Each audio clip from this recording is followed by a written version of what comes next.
He should be in here. Yeah, he should be. I wouldn't mind being out there.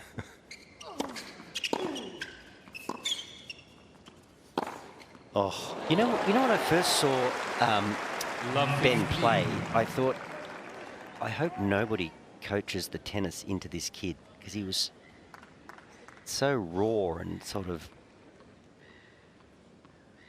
you just never quite knew what was coming next. And I saw him as, you know, somebody that could really disrupt the very best players in the game.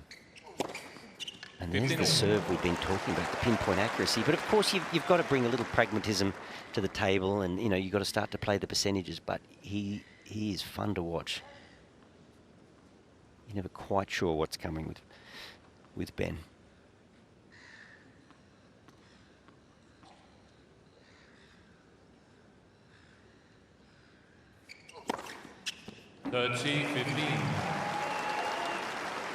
It's a very interesting service motion, isn't it? Not a lot can go wrong because he hits the ball right at the apex, almost as it's kind of still going up. And therefore, I think it's very difficult, certainly early on in matches, to try and get a read.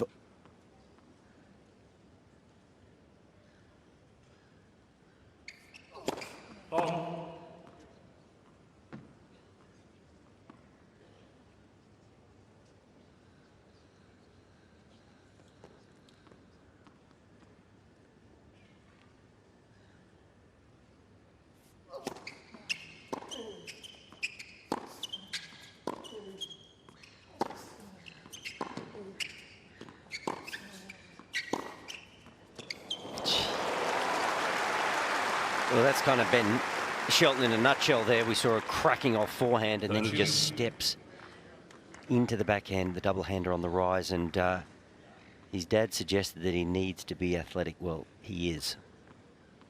He's big, he's strong, and he's athletic.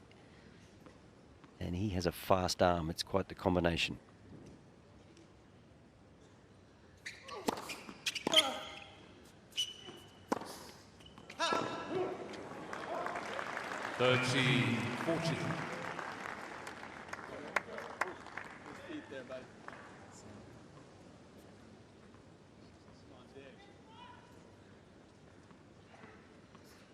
What a start this would be for the American.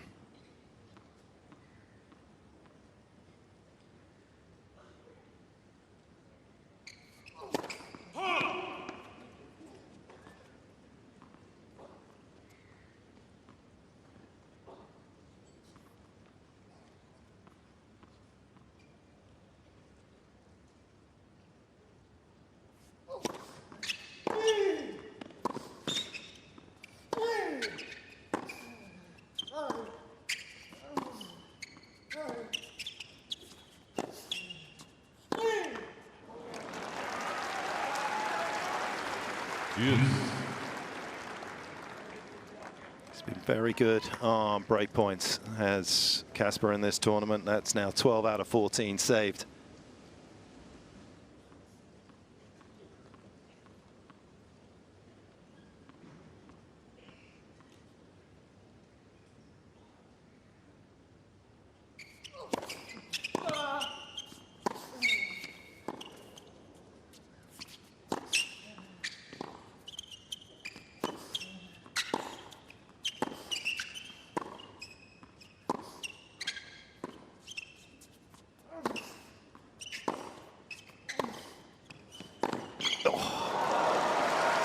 That is the wheelhouse that Casper wants to operate in. 9+ shots, try and extend the rallies as long as he can.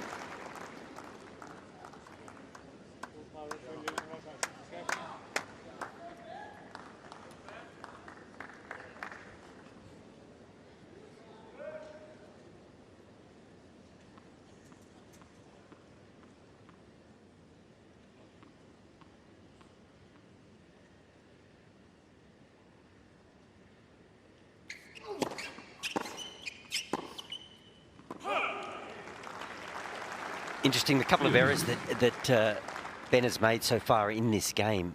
Casper just hits with such shape, so much spin. And Ben's instinct, he wants to flatten that backhand out in particular, but he's got to recognise that a lot of times he's hitting a dropping ball. He's got to give it that respect. Wait till he can get up on the rise.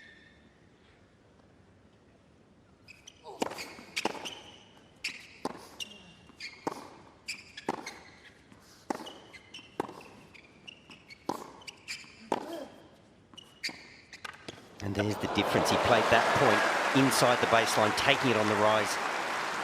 And that's the investment he has to make in the rally. Advantage, Shelton. That's it. And now when you change line, you can sneak in too. Oh, that backhand. Go. Let's go. Just hearing Coach Brian in the cans. Don't be afraid to sneak in on the backhand when you go line. If he sees Casper going to a slice at any point.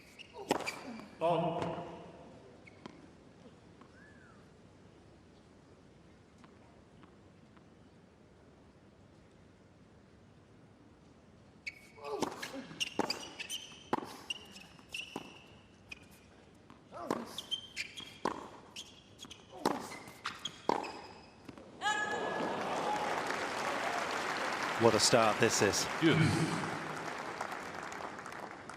Well, from where we're sitting, that shot does not seem like it's on, but for Ben, with the talent that he has,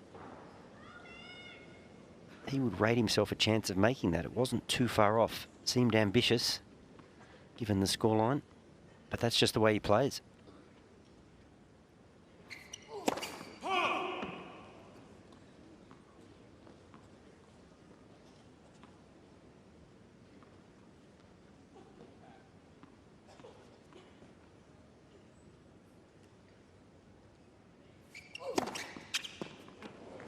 So good.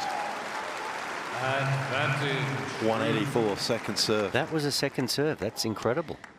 I do believe this jack-in-the-box motion, if you want to maximise your pace, this is the way to do it. Yep. Everything's coming together quickly. I personally find it a hard serve to be accurate with, but Ruud has certainly mastered that.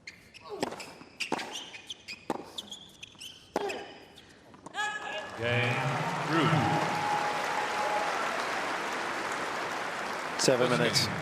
High octane stuff right out of the blocks.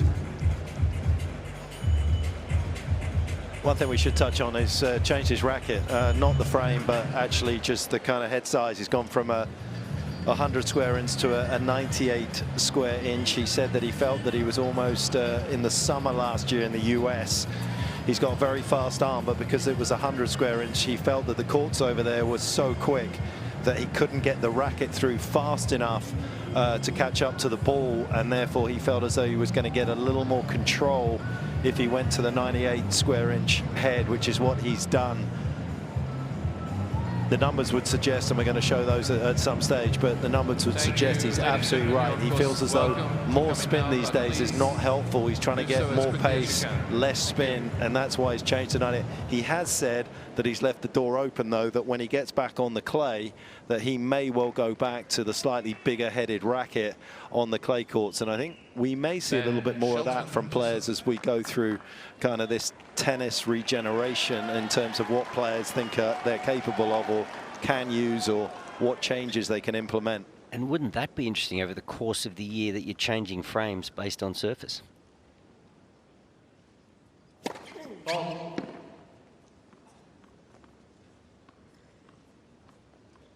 So he retreats at least 6 meters behind the baseline to deal with his second serve.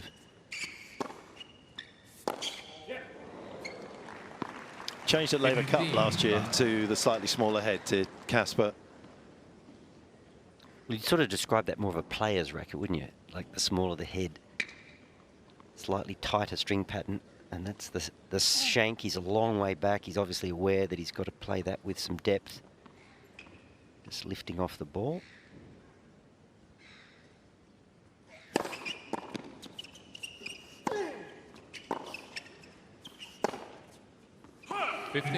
And the last thing on that remaining point is he plays with a slightly longer racket, for those of you that wonder how he gets as much pace as he does, maybe even on the serve. Not the tallest out there, but it's an extra half an inch longer.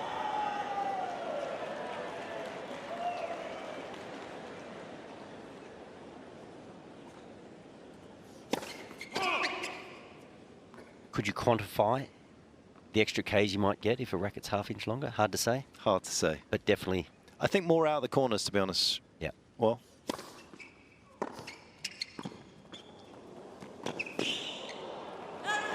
Well, you've got to like that play, don't you? When he has such a negative court position on return. 30-15. Shelton can just fire a heavy kicker in. He buys a lot of time to get in close, split his step.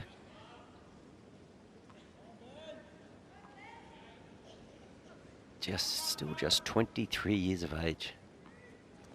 These players, they achieve so much at a young age.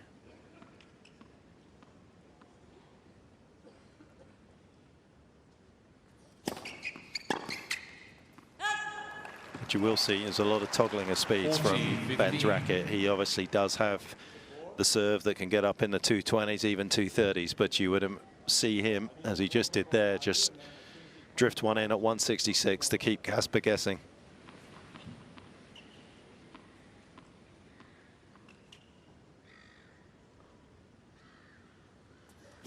Oh.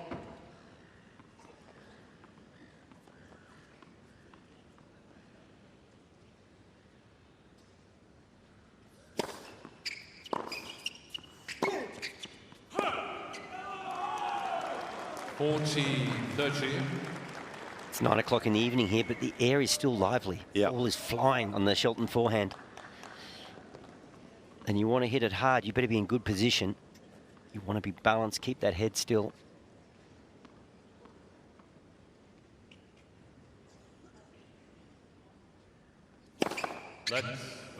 He's one of those players that's more than happy to mess around with his tension to try and sort of suit the conditions. He will go a little bit tighter if it is heavier. Does have his crosses strung 3 kilos lighter than his mains. Oh.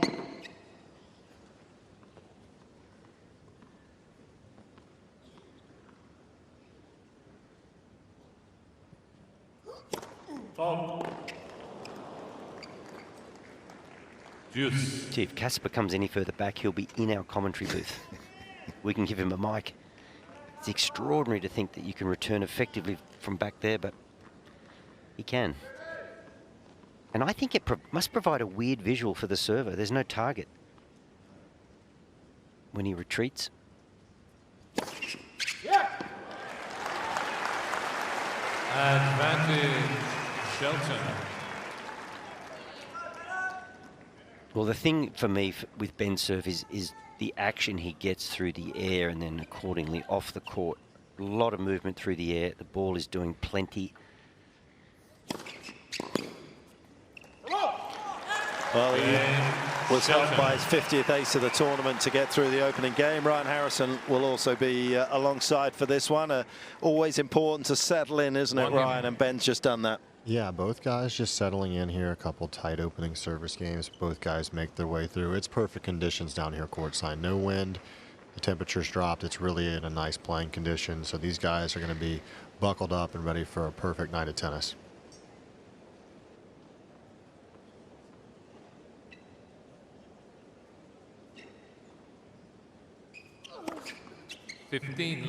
Well, I'm happy for Ryan that it's perfect conditions, because I actually called the producer. I tried to get us flipped. I wanted him sitting there in the heat of the day when I was there against Musetti, and I wanted myself to be out there in the cool of the evening. I mean, Ryan's a young buck.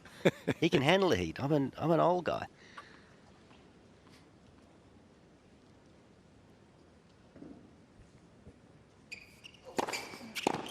Yeah, well, I saw that. I turned my phone off just to make sure that nothing changed and everything stayed the same. So I said, Ryan's from Louisiana. He can take this. That is some heat there in Louisiana, that's for sure.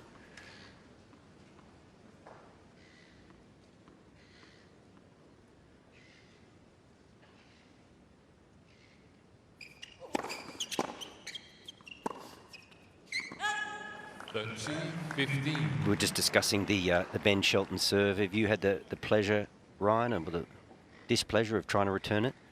I have, and I have also been in the coaching corner when coaching against him plenty of times.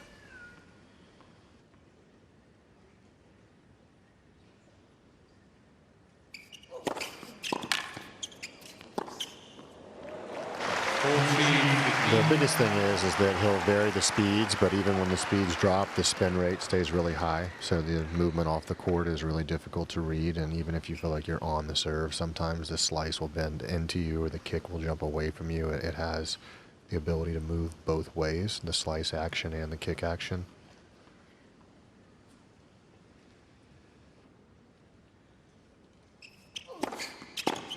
Game Ruud. A little more comfortable answer for Ruud second time around. Both players holding serve as they have been throughout the course of this tournament.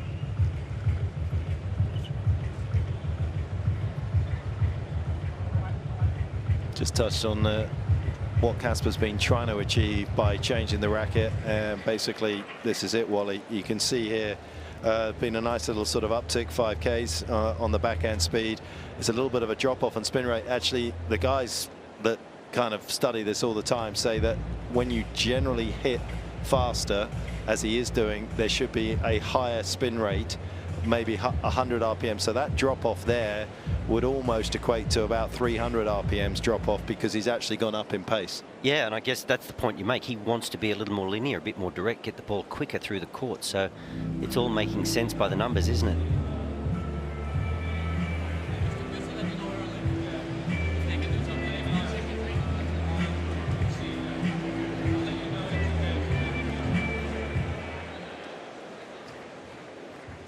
Time.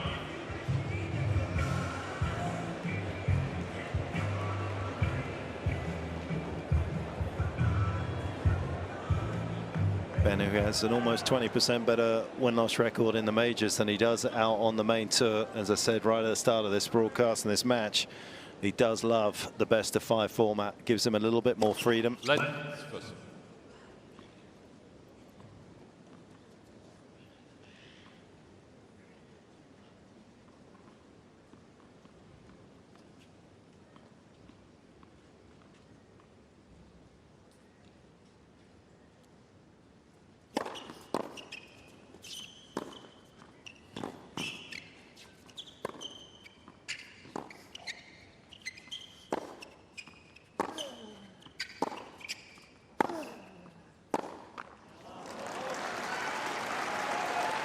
Ryan Benson at his press conference the other day that he feels as though he was playing a little bit better in the summer last year when he picked up his big title in the Masters 1000 in Canada, made the quarterfinals of Cincinnati prior to obviously having to retire in his match with Adrian Mannarino at the US Open. Felt like he was in a better flow then. You agree with that? Well, I think from a confidence standpoint, definitely. But as you're building up confidence, I think it's easy to forget once you've hit that rhythm how many of these wins you had to work through something that wasn't feeling great as you're building up that momentum. Here's another example of that heavy serve that gets in on the body of Casper Ruud. So just finding a way to win and looking ways to sort through problems and still progress in the tournament, such an underrated part of tennis.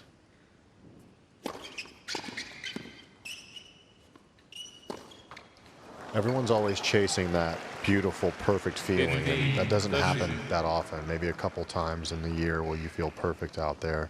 A lot of times you're having to work through something, and so he's done a good job here in Australia, making his way through the second week already.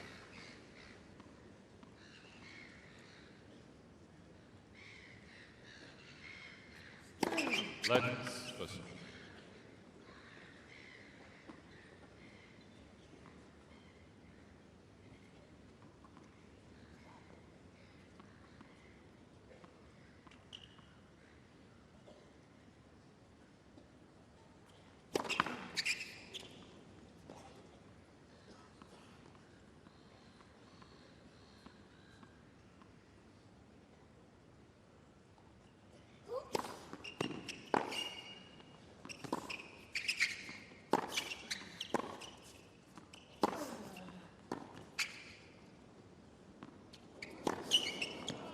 Classic Ruud. Even if there was a moment's hesitation from both players about where that ball was going. 15-14. Well, I'd just be a little depressed if I had the serve of Ben Shelton and I find myself in this position when Casper was returning that deep into court. I mean, surely make him hit to a target at this point of the match, serve and volley. I mean, he's 6 meters back on that second serve.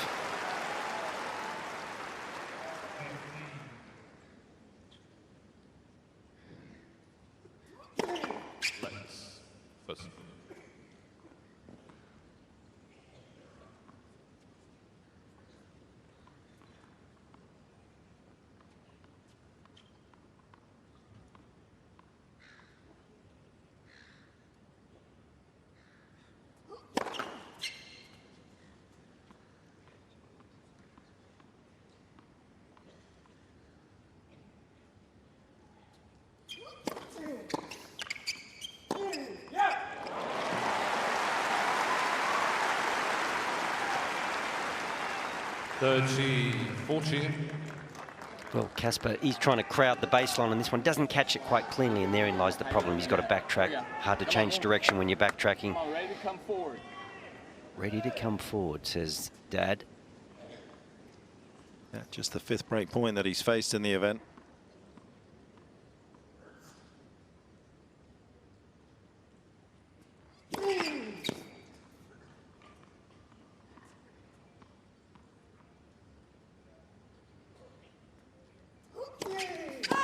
Cain, Ruud. But for a 3rd time, he's broken. Ruud leads 3-1. Back to work first time. Ryan, I think you made a great point before. It's funny when a player plays the match of his life, all of a sudden he thinks that's the benchmark. And I spent a lot of time just in and around Leighton Hewitt through Davis Cup when he was at his best. And, you know, I would describe him as a player who found a way to win with what he had on the day. He never thought about what his best tennis was. It was the situation he was in, the opponent that he was playing. How am I going to find a way to win?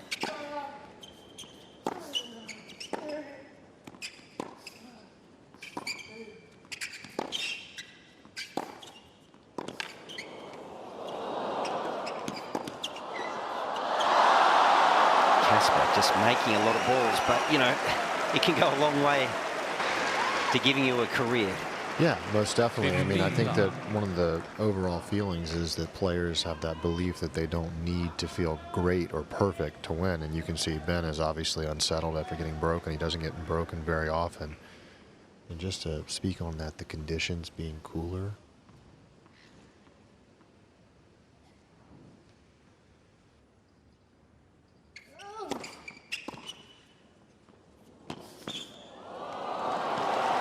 The cooler conditions are going to help Casper, who likes to return way back there because the ball will not jump off the court as much. It won't push him as far outside the court for that lively arm serve. So a cooler night match will definitely help Casper get into more points.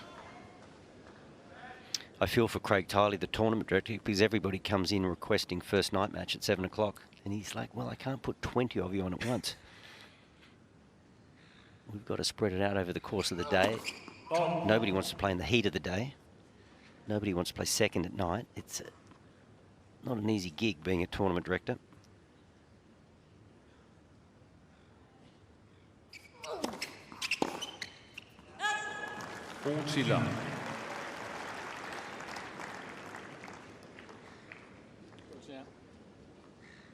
We'd almost end up with a 1-point slam, wouldn't we? Just get them all out at once.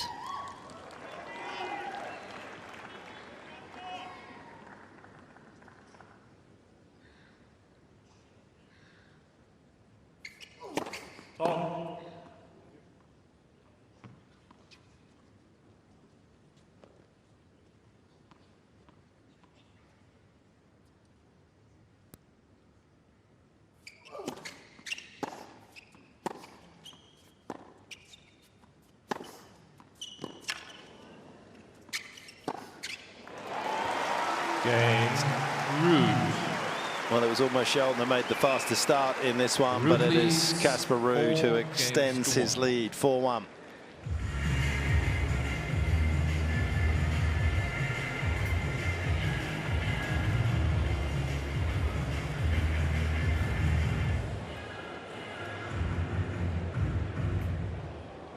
It's very comfortable in the baseline rallies at the moment, Casper. Yeah, when he flips that ball up high and Brian plays the slice, Ben plays the slice, it tends to float. It's not a knife. It's got a lot of revolutions on it. And Casper's very quick to turn that into a forehand, and a heavy forehand at that, so he kind of dominates the point from that moment on. So how Shelton uses that slice is going to be pretty important because it hasn't really paid dividends yet. Saw Musetti today use the slice, but it was genuine. It had bite. It stayed low. That's a pretty shot. Looking back to the Melbourne skyline. Perfect evening.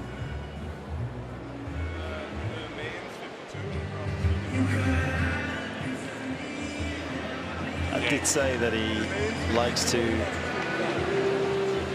change his tension probably a little bit more than some other players. 2 rackets just going off there. He plays with a hybrid. A poly does Ben, just before his run through to semi-finals of the US Open back in 2023. He was mixing it around, and that's when he went to the slightly less tight crosses compared to the mains. In fact, on the clay last year, he went to the same poly string all in his racket, whereas back here in Australia, in fact, that experiment didn't last long. He's gone back to the blend.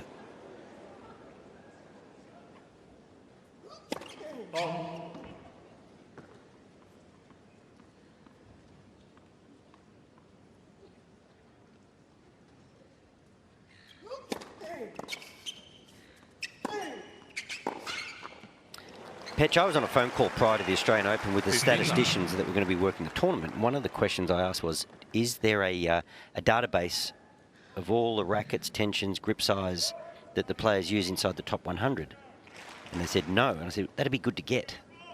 Would the players give it away? No. But you seem to have quite a bit of that information. How do you do it? Some of it's out there, some of it's offered up.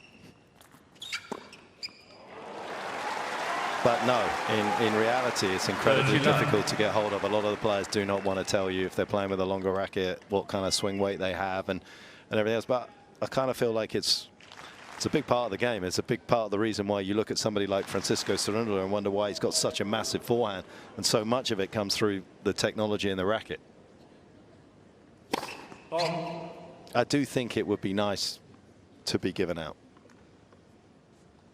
Well, I think it's very interesting. That's the play, I believe, that he should persist with until he starts getting beaten with it.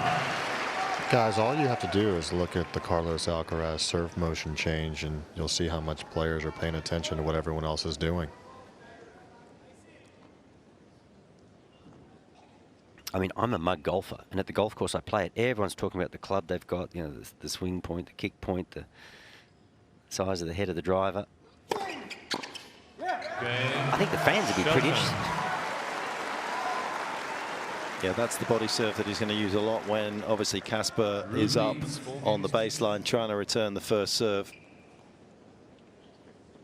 Yeah, it's wild. Some of the players are quite open. Casper's quite open, to be honest. He talks about it. He only wants his racket to be 314 grams. He quite open. He tells you he's not entirely sure where the balance point is or the swing weight is. But just the weight. Just the fact that it's unstrung at 315, he'll take it. Okay.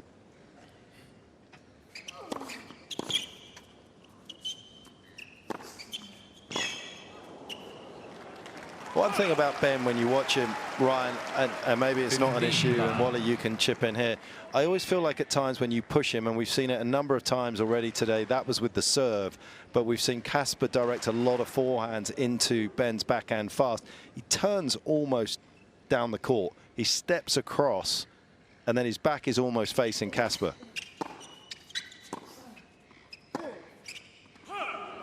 Yeah, definitely. And that's something that you'll see from Ben. He's very fast. He's very athletic. But I think that there's some room for efficiency improvement. You have some other explosive guys that seem to be a little bit more efficient with their movement. And he seems to get a little bit out of control sometimes.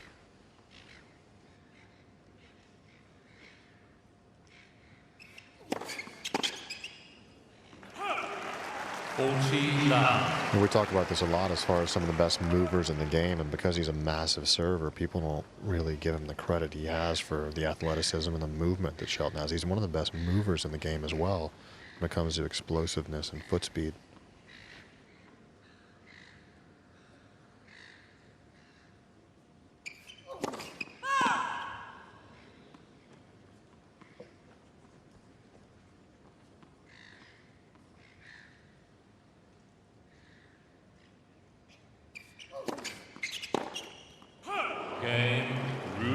He's trying to take away that serve for Casper by firing that forehand down the line on the second serve. Hasn't quite landed it often enough. Ruud moves closer to this opening set.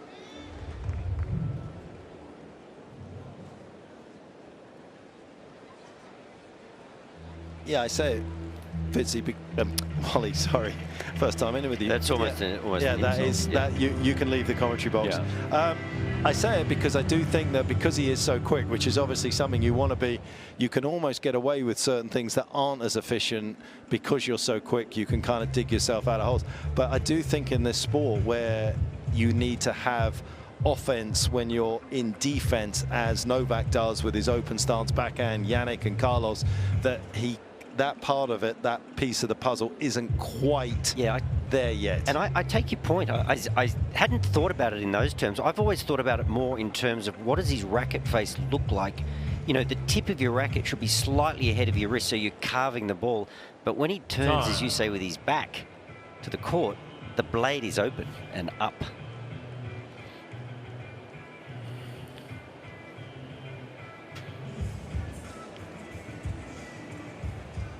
Calmness around Melbourne Park on the other courts at the moment, but certainly not inside Rod Laver right now. Ben Shelton trying to survive in this opening set.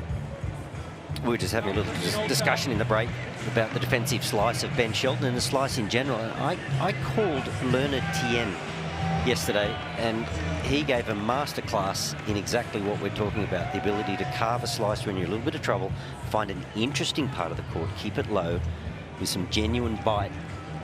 And that is a challenge for Ben Shelton today. Casper has been peppering that backhand side. And Ben's got to turn a few of those defensive points back into his favour. Guys, just to put a pin in that, he also does the same thing at the net when he's volleying. He seems to turn his back and lose balance a bit. So there's a lot of things to improve on, which I think is a good thing for a guy who's been as highly ranked as he has already.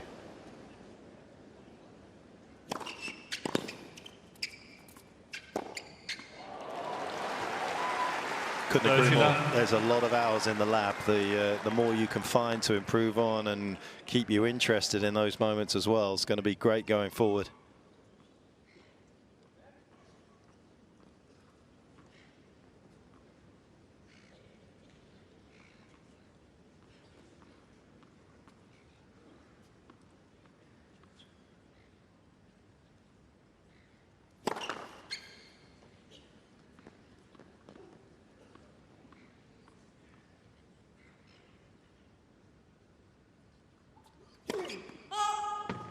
Love the fact that Casper stood up there.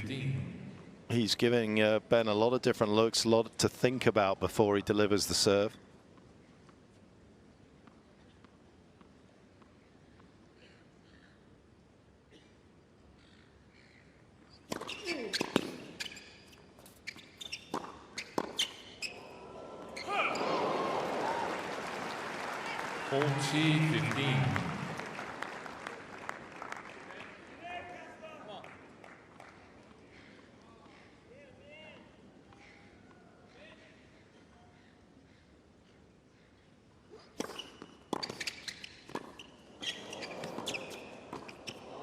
Love to see it. That is so smart. The last volley from the American. Shelton. That's a nice little passage of play, isn't it? And good skills from Ruud as well. 5-3. He was in a difficult situation. He asked the same question of Shelton. No press. Come on, smooth. Go to work and set it up. Come on.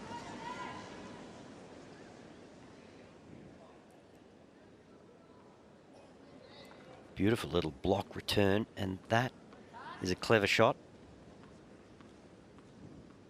Doesn't beat himself, Ruud, does he? And that's exactly what Brian Shelton is asking of his son. Don't press. Be patient. Go to work. Earn the right to go for it. Always looking to spread there. Good job. Come on, right through the middle.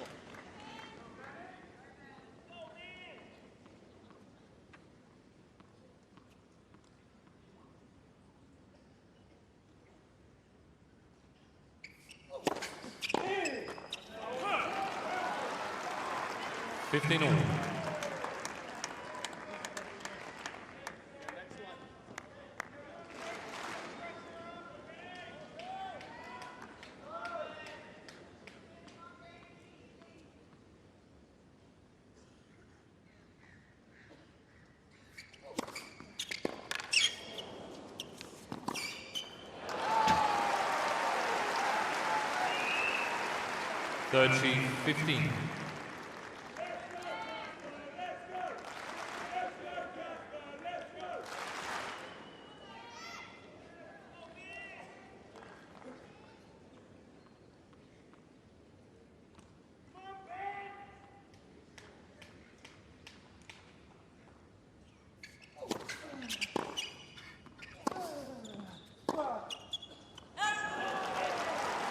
40-15. It's been the perfect blend of tennis from Casper after getting out of that very tricky opening service game. He's kept Ben guessing. Been different slices, different positions on the return. That ball there just drifting up a little quicker into Shelton, and his timing is just off. Former world number 2 playing exactly like that ranking right now. That was impressive. 6-3. Opening set.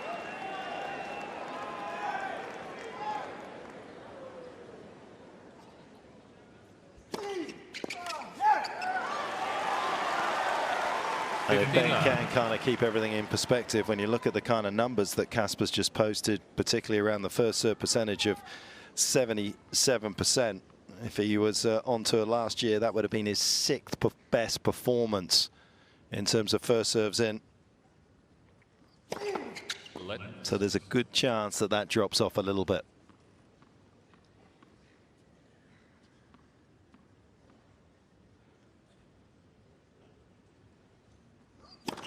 Oh.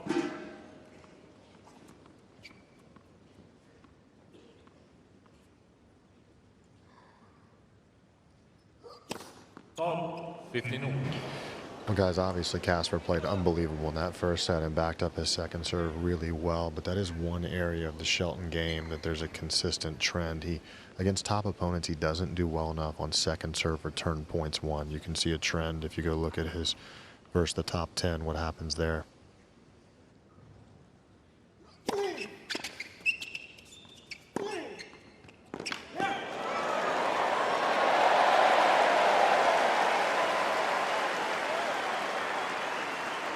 $30-15.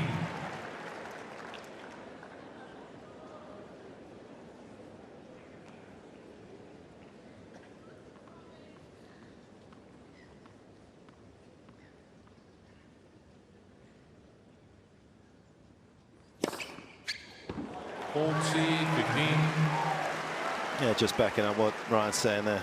Generally on the tour, he wins around 54% of his second serve points against the top tenors. He's under 50%, 49. Ben Shelton. Touches that on his own second serve or his second serve return? That was actually on his own second serve. So I bet if you take a look at second serve return points won, it's even more drastic. I've seen him with many matches where his second serve return points won is below 30%. Well, the break percentage don't have quite that sort of granular detail as we take a look at the win predictor, which is just able to swing around pretty comfortably. Yeah, it started off well in favour of Shelton, and they just lack confidence, don't they? The win predictor.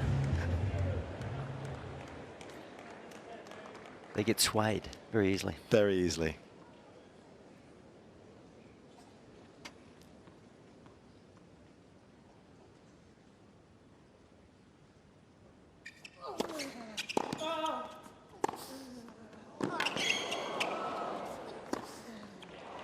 Yeah, again, it's a very positive start to the rally, which means that Shelton can just never get back to neutral. Just finishing off that thought, yeah, 23% of the time he breaks on tour. Normally does Ben, but against the top tenors, that drops to just 15% of the time.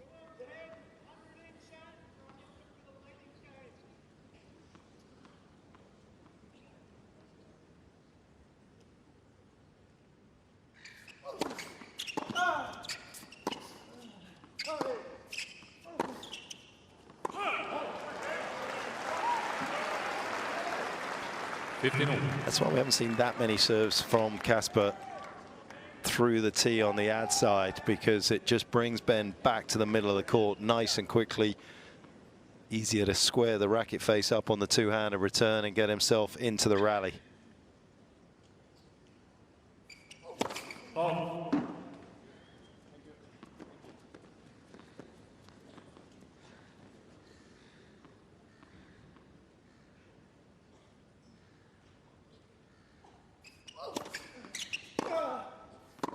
$30-15.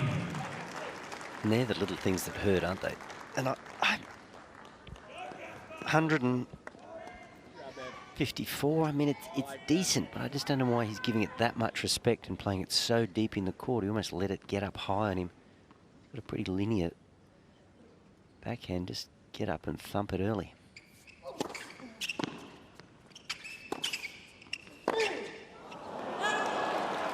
(40-15). He just seems to be quick on the ball tonight, Shelton. It's not smooth. He's not letting it come to him. He's lunging.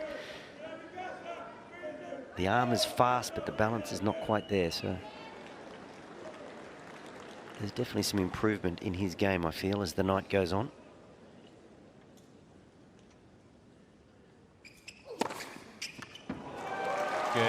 No more improvement surely is possible on this serve from Casper Ruud. It's been absolutely magnificent. No, he's come out sharp, hasn't he? Executing beautifully. Battle of the fathers, isn't it, in the coaching box? Yeah, Joachim Bjerke is a former player that is helping alongside his dad. Did talk, of course, prior to the Australian Open about the fact that he doesn't see his dad being his only coach throughout the course of his career. So there'll be a period where maybe he explores another option.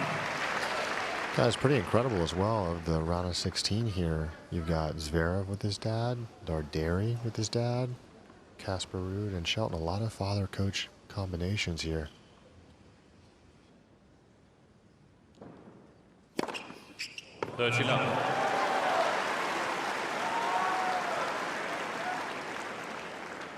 I don't know about you guys, but I just couldn't imagine it working with my father.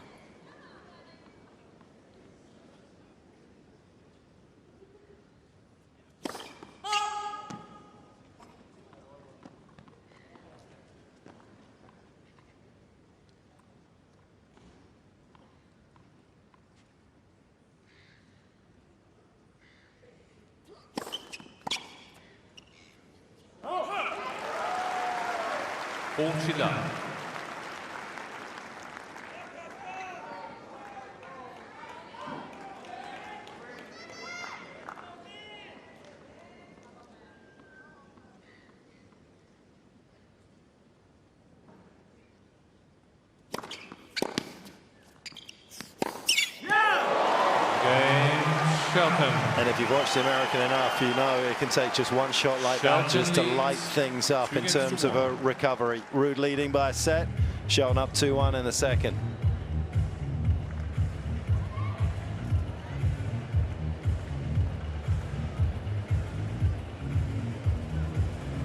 Right, Ryan, ask and you shall receive. The guys at Bolt 6 have just gone and done a nice deep dive for you, because that's what you said was happening, and that is exactly what is happening in terms of second serve return points. Yeah, absolutely it is. It's a massive difference there. If you're looking at, 37.3% to 45.9%. 8.6% variance, that is massive in our sport, and it's a telltale sign as why that number of breaks goes down 8% from 23% to 15% with his overall break.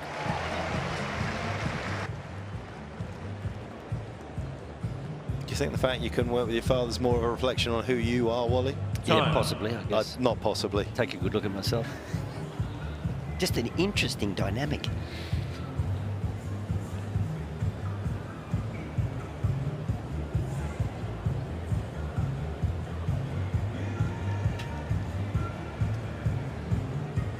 Just a magnificent Grand Slam tournament this. It has grown and grown and grown in stature, prestige, and in fans. Record-breaking opening week.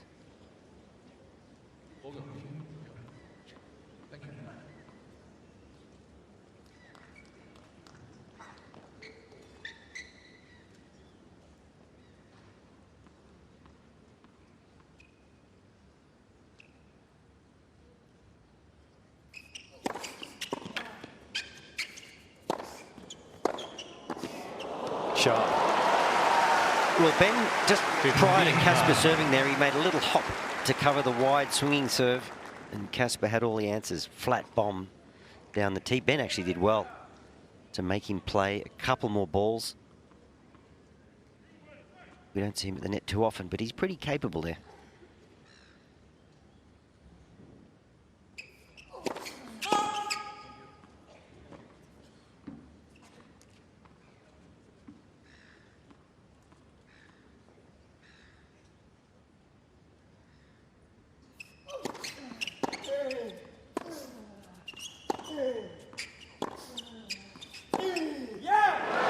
That's what he's been looking for. Maybe he's found it. Certainly going to give Ruud something to think about. Well, athletic players like to do something athletic. That can spark them. Ben Shelton's got that wild forehand, and we saw the incredible cross-court to finish the last game, and maybe that has just lit the fuse.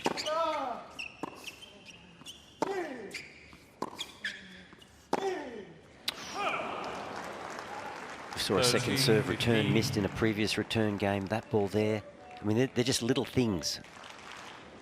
But in tennis, you've got to build pressure. You just can't let the valve off with those errors.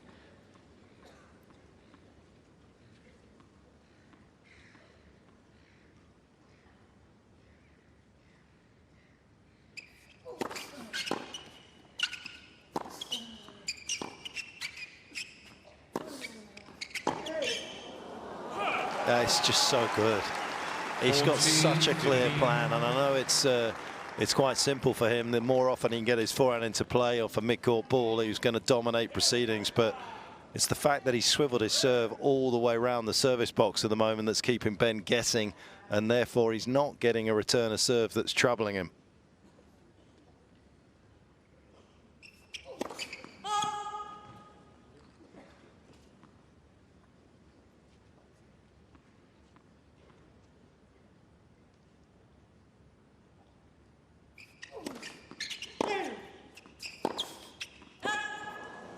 (40-13).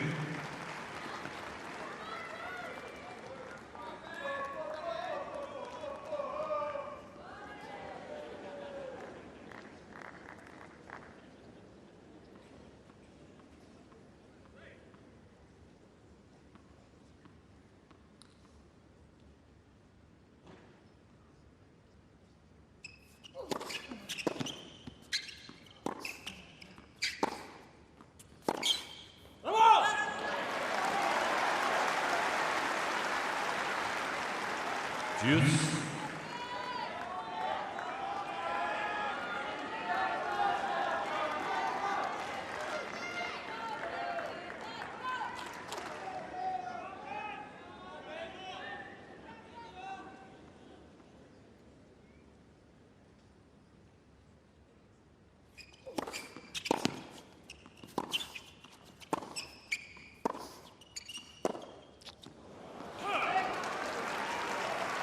Question of balance, isn't it? Just he lifts, his head lifts, takes the ball with him.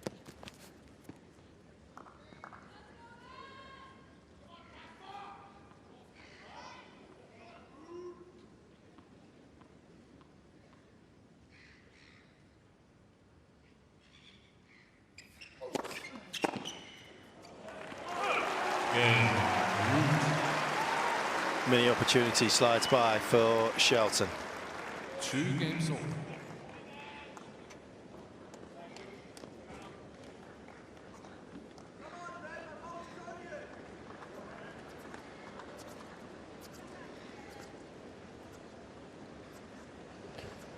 Casper going for a new racket here. Trying to maybe get a little tighter string as he plays with newer balls. Although these no, they're balls not. Are, yeah, these are not newer. These are, 7 old, so he might just be changing up the tension.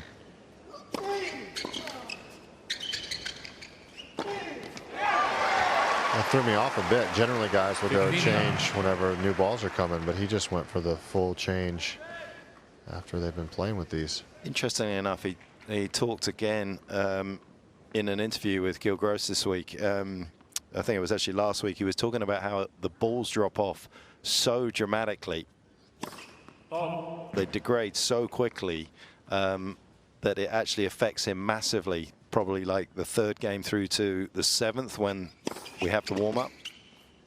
And then obviously from the 2nd game. So do you think maybe this is a looser frame? I'm actually wondering that. Yeah, that's exactly what I'm wondering based on what he said, that he feels that the ball drop off is so big, he's maybe gone to a looser string at this stage.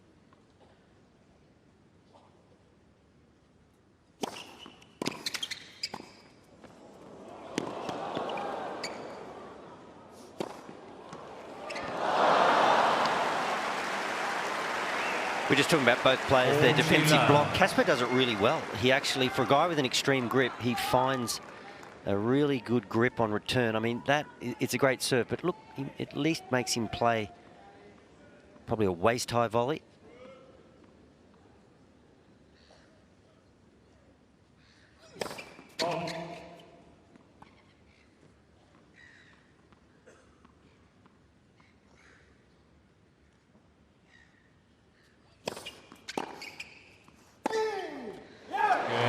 Just signs that he is warming up, particularly on that forehand side. Seen a couple in the last Shelton two games.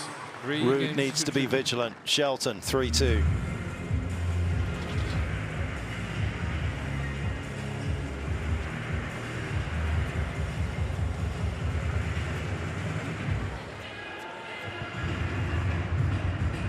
Just interesting to see whether Ben decides to change or he'll change on the new balls. Looks for the time being that he's just going to stay with the same stick that he has out there for the moment.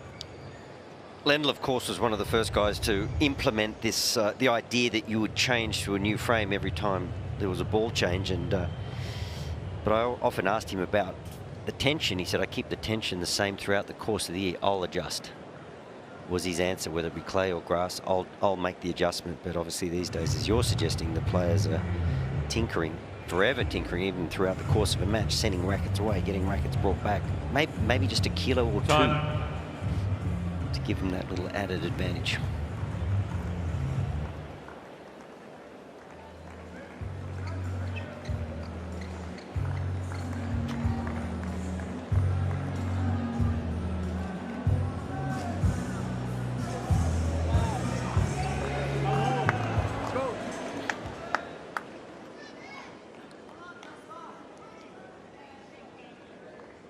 Two, 3, second set.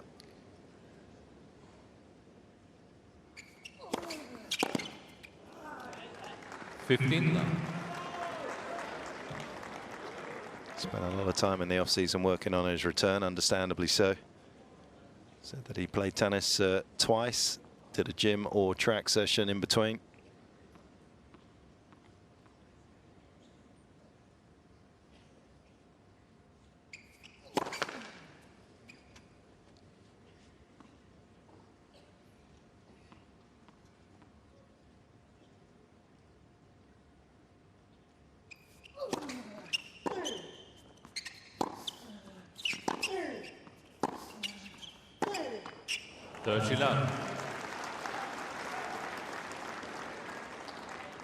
Interesting, says that he feels like he breaks serve more often when he goes into lockdown mode, when he doesn't miss balls and extends rallies rather than, as you say, Wally, maybe look to kind of crush and rush a bit, but every match is different. Yeah, his dad did suggest to him earlier, just be patient, don't overplay. I guess it's hard when you've got a Ferrari, you want to drive it, don't you? I mean, that forehand, you can hit a win from anywhere. I wouldn't know. No, I'm just assuming, but he's got this incredible forehand. He wants to let it ride.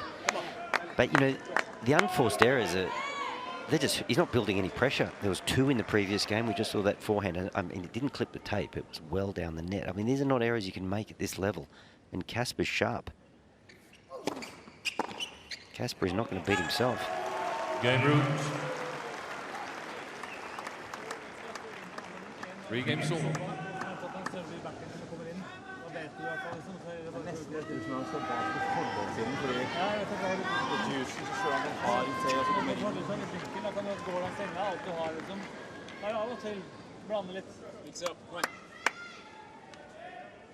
Jerome Bianchi is the man sitting behind Casper's dad, who's the physio in the yellow cap.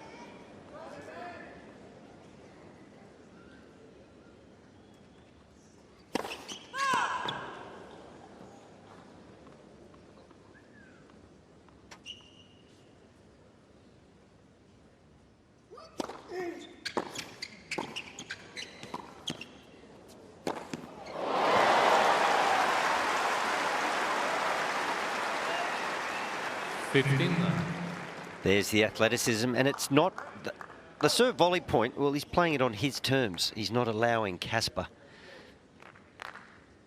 to move him around at the back of the court. just like to see a little more of that. I mean, I'm not suggesting holding serve is going to be a big part of the problem for Ben going forward, but got to start to dictate proceedings.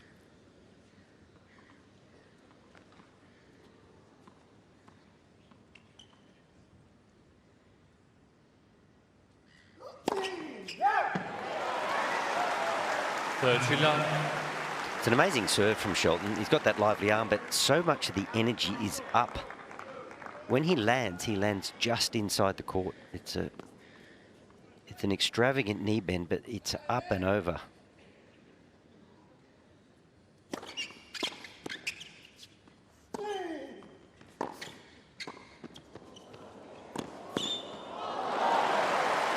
Moves through the volley beautifully, Wally, doesn't he? Yeah, he does.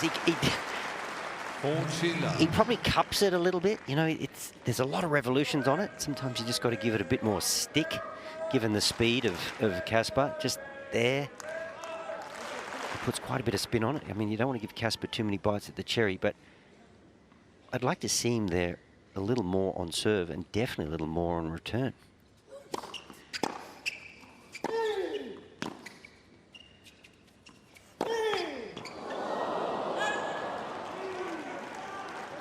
Energy, man. Come on. What do you reckon Casper would say right now? You know, if you said to him, "Would you prefer Ben coming forward or staying back?" What do you reckon he'd say? Staying back. Yeah.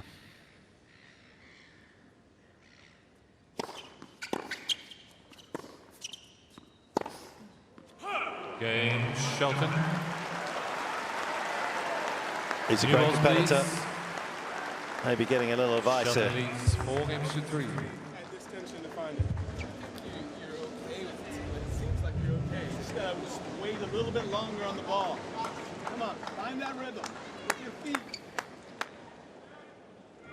I concur. You heard Brian there? Wait a little longer on the ball. Be patient. Be patient. Find rhythm.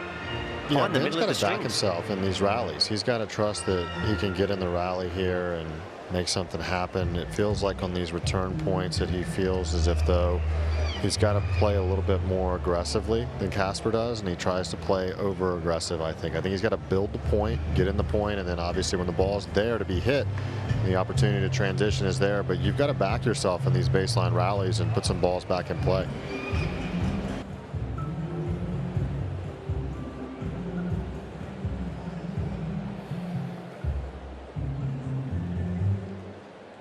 Time.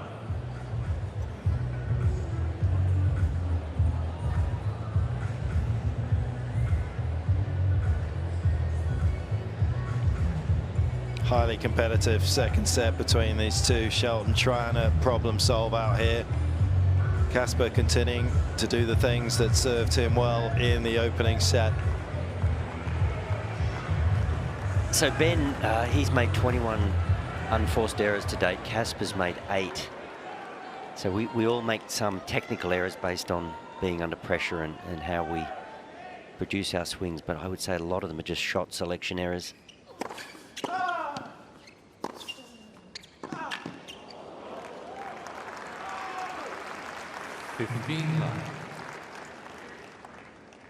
Gotta love Casper's feet. He just gets himself in the best possible position for every ball, which gives him options.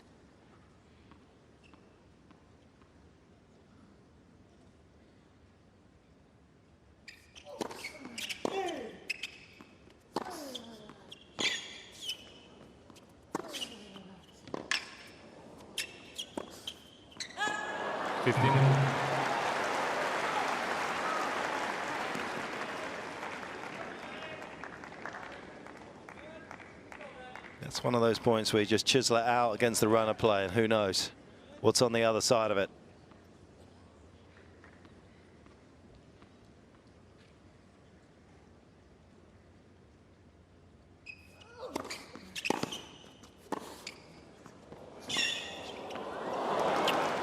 Just isn't getting a look at any second serves, and even when he does strike a pretty nice return, Casper very quick to get on top of the rally. 80% of the first serves finding their target from Ruud in this second set.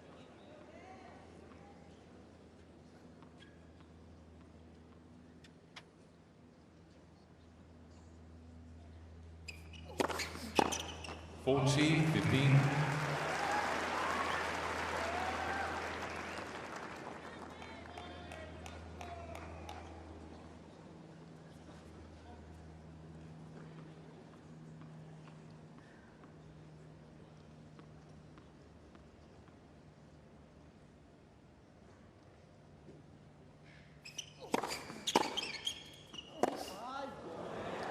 Pretty impressive as well, because he's not dropped any pace on his first serve. 195 on average from Casper.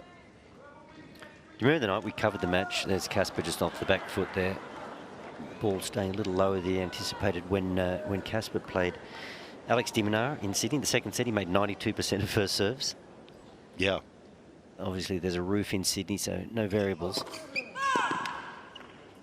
But he's been on a pretty good rhythm ever since he arrived in Australia on that serve.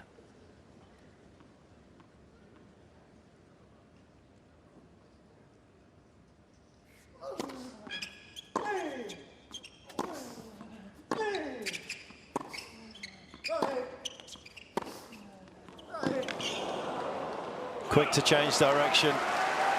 Get out of a rhythm that Shelton was building in that rally. 4 games all.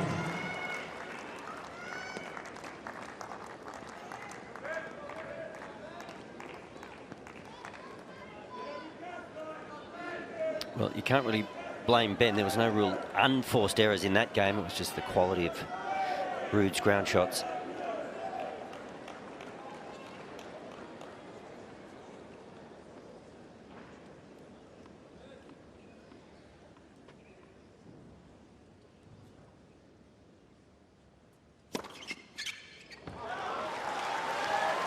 Love.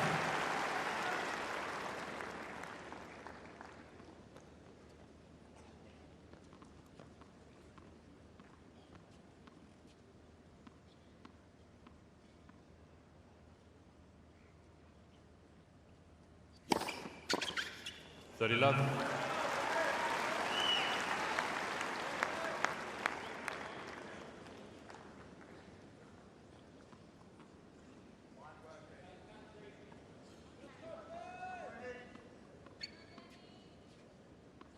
Been shortchanged on that serve. That was not 135.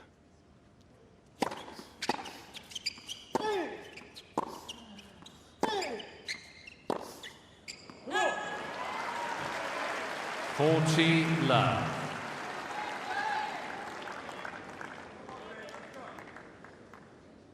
An extravagant miss by Casper's standards there. That was out of the middle of the strings, well wide, but maybe at 30 love he didn't want to engage in anything too strenuous. Pulled a trigger pretty early. He's controlled what he can control in this second set, and that is his service games magnificently. He's dropped just a couple of points, Shelton. 5-4.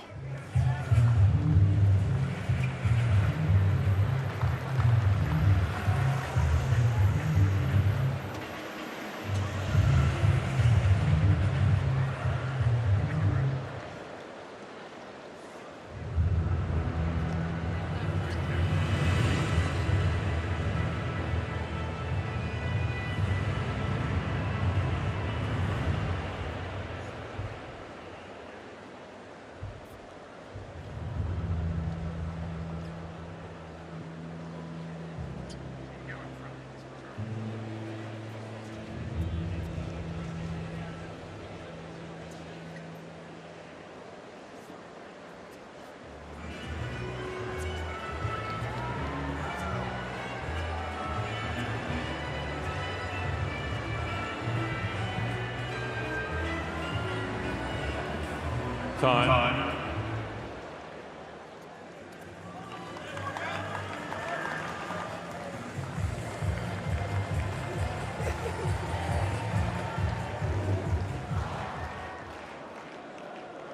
Delicate stages of the second set. Casper looking to serve to stay in it.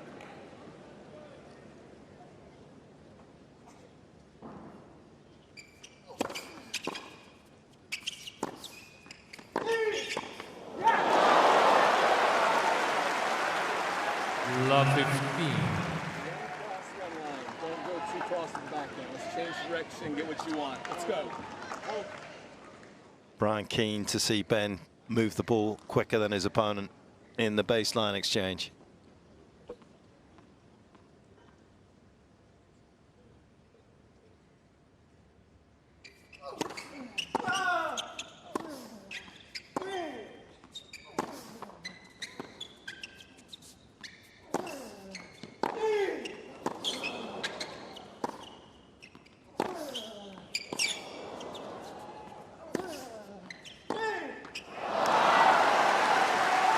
Yeah, that's where I just think sometimes he gets a little bit out of sync with his footwork. It's not the stroke, but he was very tall on striking that rather than having the right leg go wider and kind of be open stance.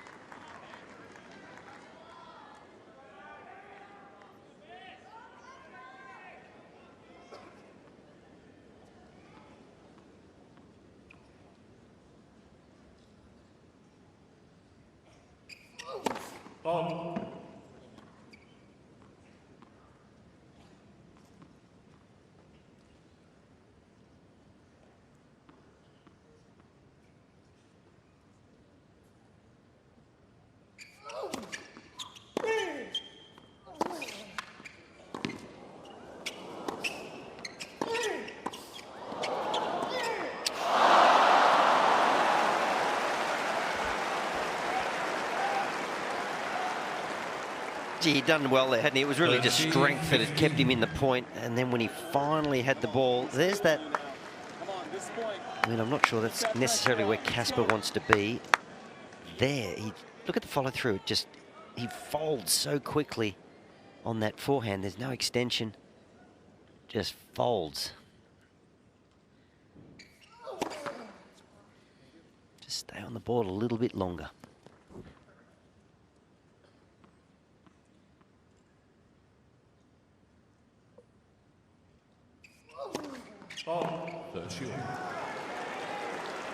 Wow, would he like that pass back again?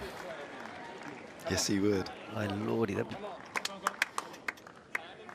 just getting a couple of little openings from Casper. Double fault there. We saw a couple of errors in the previous game. A mishit forehand, a backhand wide. Just not quite as crisp as he was at the start of this match.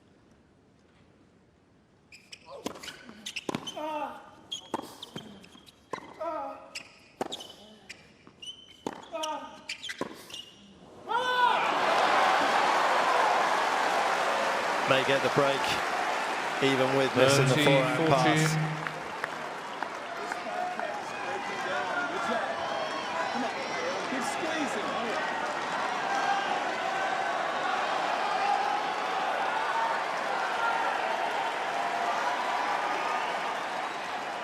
Chance to level up proceedings.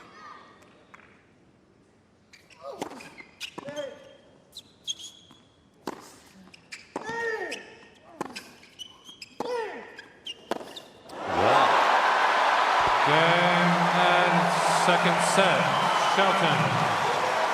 He's a player for the big occasion. 6-4. And he has come to the fore once again tonight here in Melbourne. Centerpiece.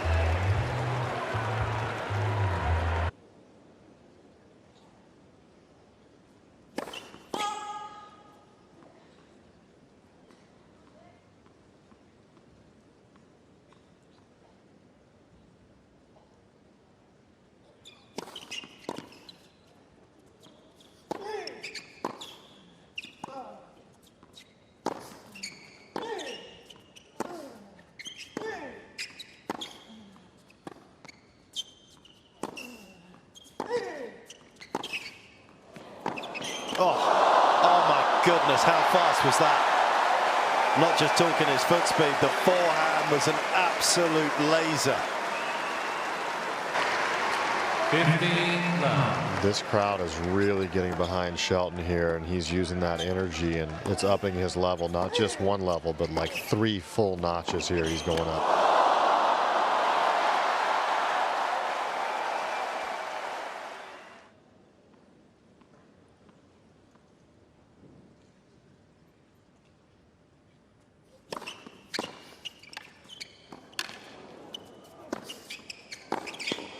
So he's got a plan, hasn't he, when Casper comes in. If the line's open, maybe he'll take it on. If it isn't, and he's in any doubt at all, it's nuclear through the middle. So Coach Brian's saying to him, look, you can serve volley. Casper, since he's arrived in Australia, 84% of first serves on the forehand he's chipped.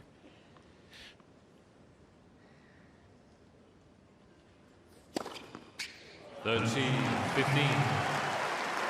So you almost want to make sure that you don't just allow him the luxury of chipping the ball back and starting the point as he did in the first point of this game. Just keep him honest. If you're going to chip, I'm going to serve volley occasionally to that side.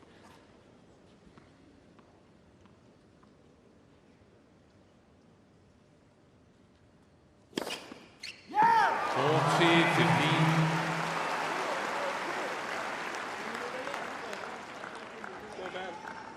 Just getting started, man. Let's go.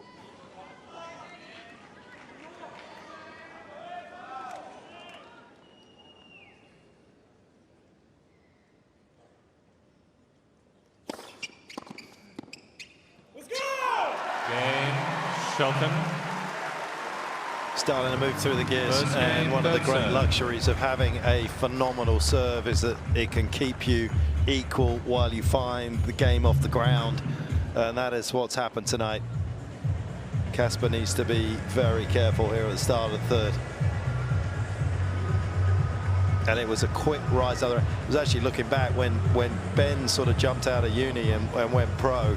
He was outside the world's top 500. In fact, he was almost 550 at the same time that Casper was teeing it up for the first ever time in a major final against Nadal. They'd actually never met on tour at that stage. That was the first time meeting in a Grand Slam final since Novak with Joe Wilfred Tsonga here in Australia back in 2008. But their paths had diverged at that stage.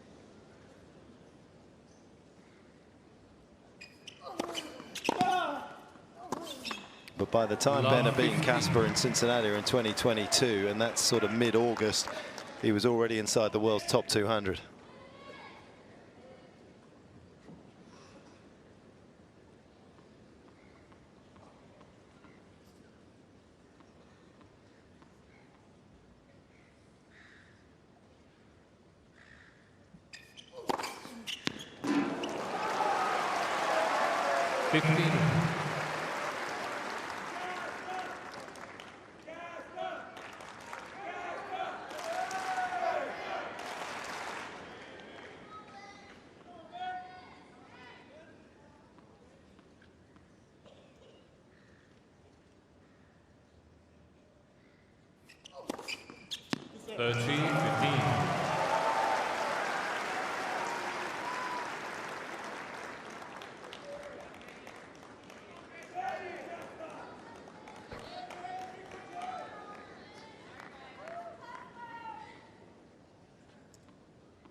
World-class, Ryan. That was world-class, wasn't it?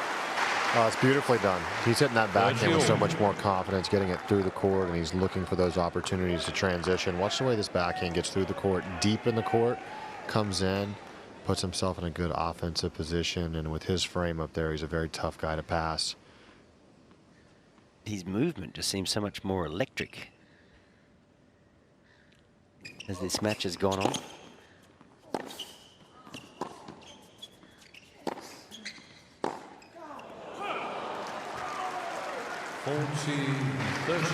He really loves energy, you know, when he's able to create positive energy and give himself momentum. That's why he plays so well at the majors. He gets up and he loves to lean into the crowd support.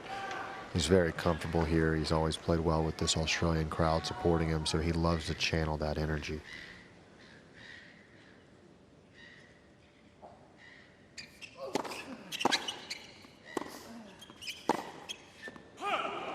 Cain, Ruud. This is as good an opportunity as Ben's almost had in the entirety of the match there. He could have maybe capitalized on the momentum that he'd built up at the back end of the second. Well, watching the court level shot selection and the ball flight, Casper's dropping the ball a little bit shorter now, and that's what's allowing Shelton to step in on the front foot, particularly on that backhand side. So Casper, that forehand cross court to the Shelton backhand, he's got to get a little bit more depth on it, because if Shelton's able to get on the front foot, he can create power. Everyone knows off the forehand, but he can still hit the backhand big too if he's stepping into it.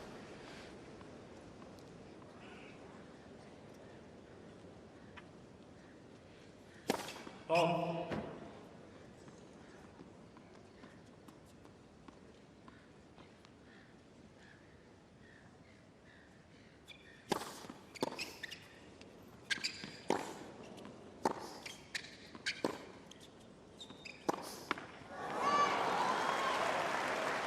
Fifteen.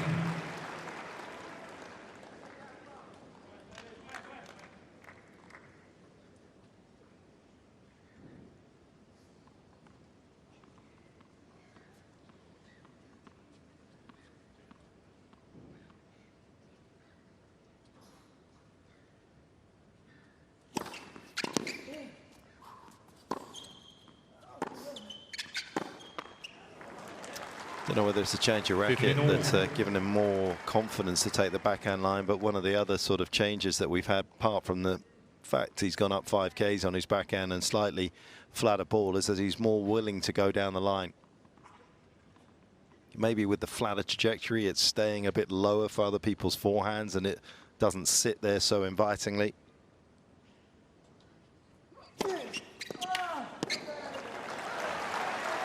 $30-15.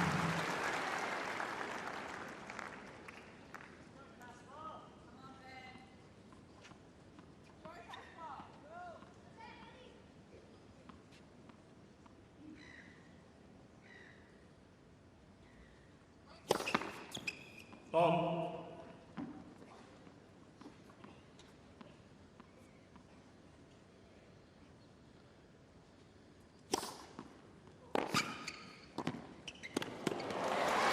Kind of makes sense when the return is that deep. 40-15. Certainly at 30-15. And Ryan, it was sort of interesting. You know, at the start of this match, you could see pretty clearly what Casper was up to. But as this match has gone on, I mean, he's just really reacting to everything that Ben is throwing at him. It's almost like survival as opposed to tactics.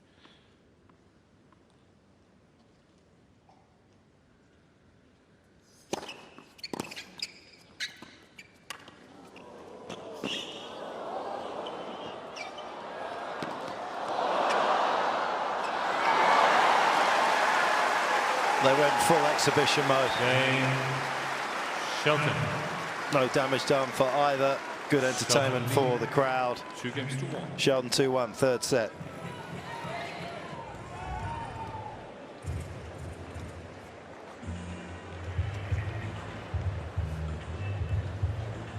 This is what you want, Wal? Occasionally, yes, Petch, I do. And why Right wouldn't you? here. Wouldn't you want to come in behind this? Volleys nicely. This was a clever point, really, from both men. He's been very under control when he's coming in, and that's what Brian was talking to him about in the corner. And I would assume they're looking at the stats there in the corner as well. He's only lost 1 point at the net this entire match. He's obviously volleying really well. He's also been really selective about the times he's coming forward. Then, as you said, Casper, he's electing to return in a way where he's just trying to get the ball back in play. He's not doing a lot of damage with the return. And Shelton, whenever he notices that someone's just getting it up, that's a nice, high, eye-level volley. It's a really comfortable volley for anyone moving forward. Well, he's 7 from 7 moving forward, so long may it continue.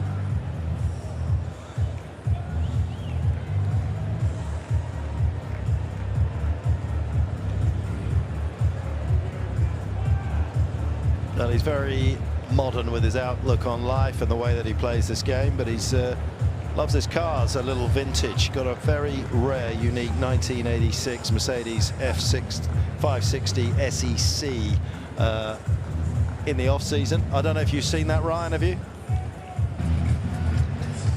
I have not seen that, but I've heard about it. I've heard a lot about it from the American guys. He's got that car collection.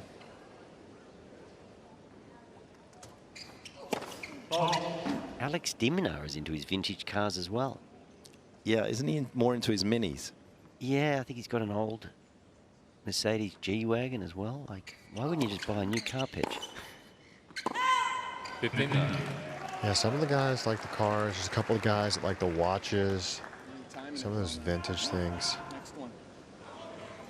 Shelton, I think that the car suits him, though. He's got that kind of fiery personality, explosive, so I can see him with the cars. You'd be electric, wouldn't you, Ryan? We're still talking about cars. Well, Ryan's electric in all areas, but I think that certainly cars. post-playing days are different than playing days.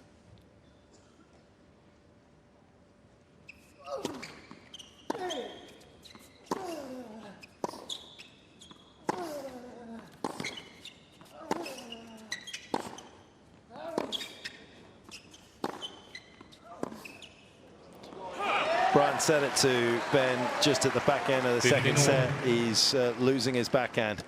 Yeah.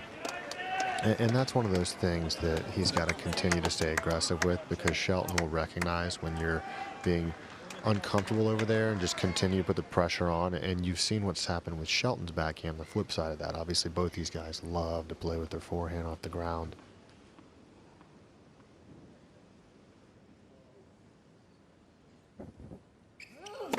Oh.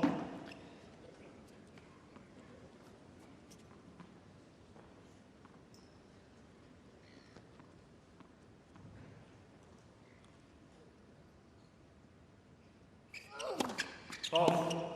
15, 13. If I was Casper, I would make 2 adjustments here. The first adjustment would be I would focus on a little bit more depth within the rally. Doesn't have to kill every ball, but if he's able to get some depth, then Shelton will pull those triggers, and you can see that Shelton will continue to go massive, even sometimes on the run out of position. And that's what you want him to do.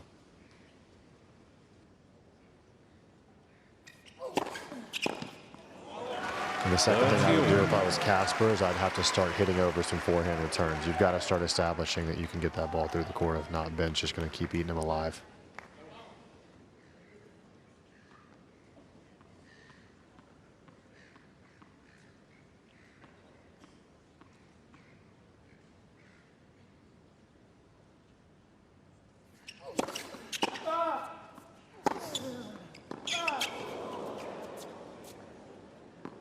That felt a bit more reminiscent of the opening set. 40-30. Swiveled a few more forehands down the line rather than going powerfully into that backhand side on the 3/4 angle. Patience.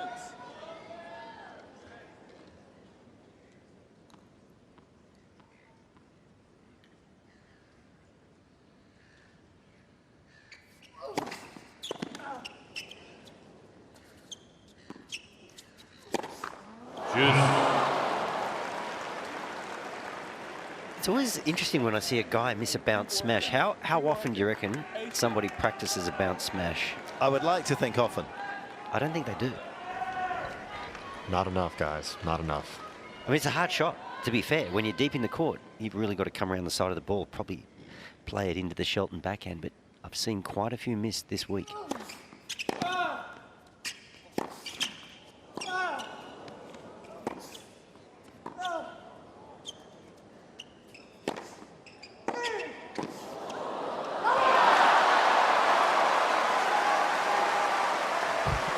To me, Ryan, you know, I'm sitting in a bunker. It's virtually soundproof, but it feels like Shelton is just bullying him. It's just a big man bullying a little man at the moment. Well, we were talking about cars earlier. I think that this is obvious who's the driver and who's the passenger right now. So we've got a V8 playing a 4-cylinder at present.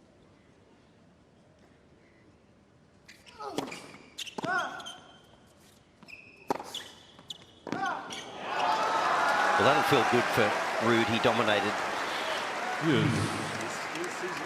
A few more ground stroke points in this game.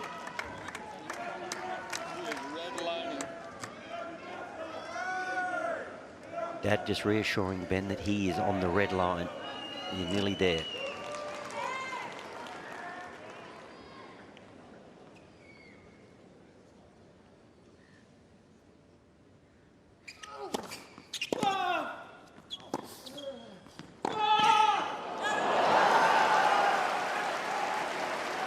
Advantage, Ruud.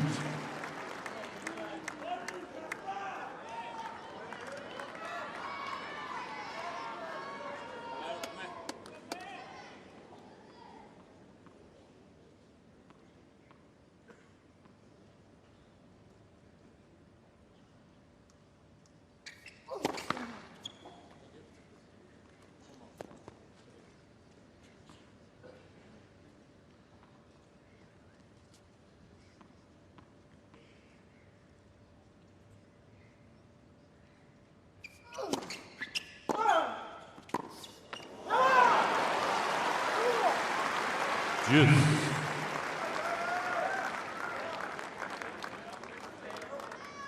Come on. All night.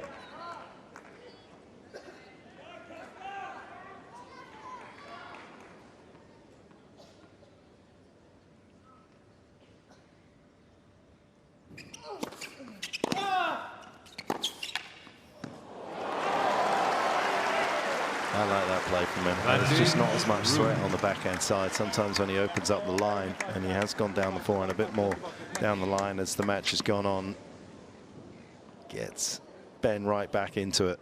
Well, Shelton's so dangerous on that wing, isn't he? Even on the run on the forehand side. But Casper on the previous point on this side, it was a backhand every day of the week. He tried to turn it into a forehand. He's definitely trying to hide that backhand wing.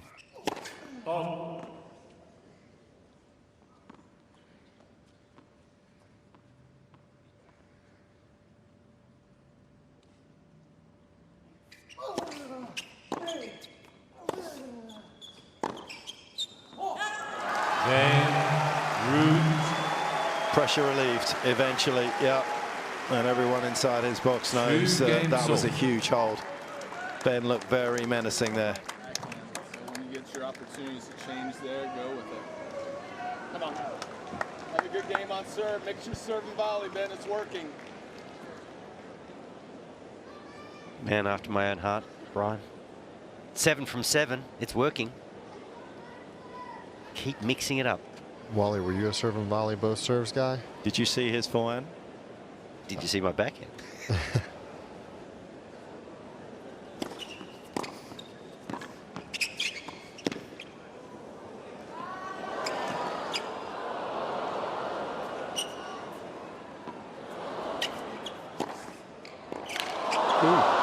Careful. Guys, that's actually nearly what happened when he got hurt there in New York. Did you see the U.S. Open fall he had in the back corner like that when he was chasing down a ball? That was when he landed on the shoulder and he had to withdraw about a set later against Manarino. It derailed his season last year. He's got to be careful in some of those positions. Yeah, even that, you just don't want to put your hand out behind you as you fall.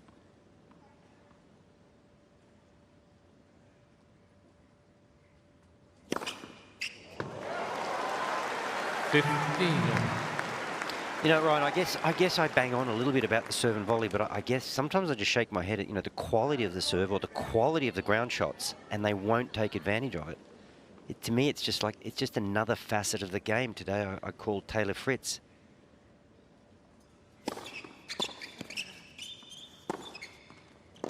And as good as he is from the back of the court, Musetti was better.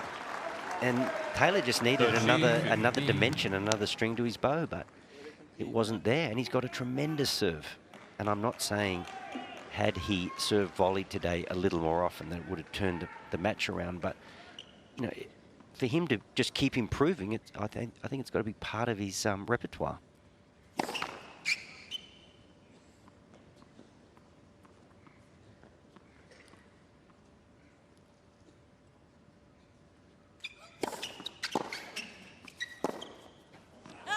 I mean, I think basically whoever's got the better 80% rally ball wins the match, basically.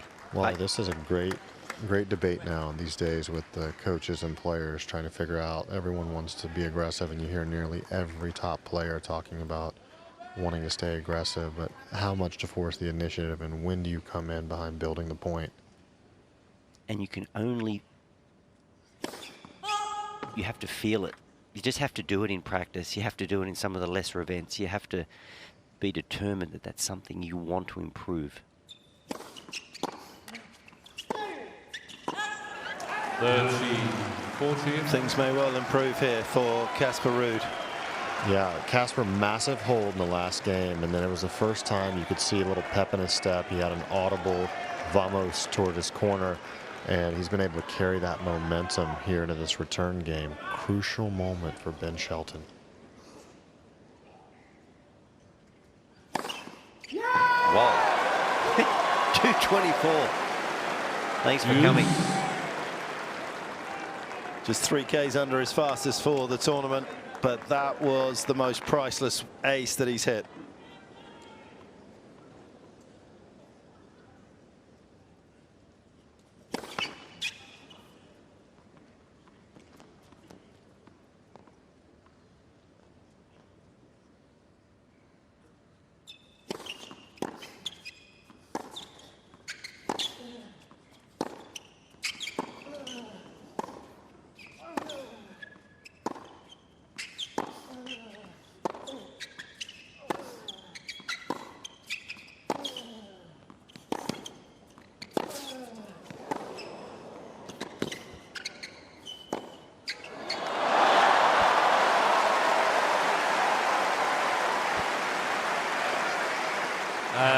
enough spin and gravity Shelton. to drop down viciously on the baseline. Keep them moving left and right. Not letting them sit anywhere. Love it. Love it. Take your time. Let's get another target.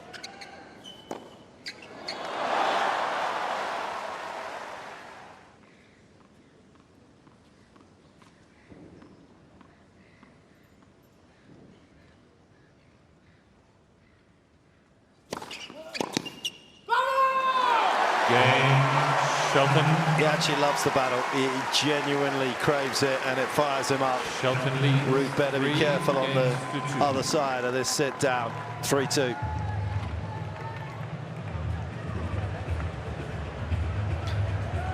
Interesting from Casper's point of view that maybe he just needs to kind of have a little bit of a reset, not a full factory default setting on the serve, because in the opening set definitely felt that he served a little bit wider on that ad side, and I kind of feel as though Ben's double-hander brings him into the middle of the court on the ad side, but it's also easier for him to hit flat and get the racket face square. That was set 1. Where's he gone from sets 2 and 3? He's been a little more predictable. You can see, I mean, it's dropped in half the amount of times he's landed that serve out wide compared to the one down the tee. Ben will be feeling that, even if he doesn't know it from what they're looking at in the coaching box. He'll know that he's getting a lot more serves there.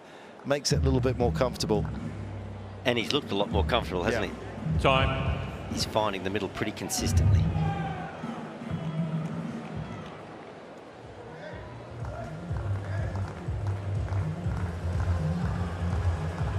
Coming in and speeds it's going to be interesting, isn't it? I mean, we see the kind of tick up in speeds. There's been, what, a sort of 10-mile-an-hour increase on the average first serve speed as we've gone through kind of this particular century so far. Same on the second serve, probably 2000. I can tell you here in Australia it was about sort of 135 Ks. It's up around sort of 150 now. Everything just getting a little quicker for these players. Very close to players averaging around 160 on their second serve.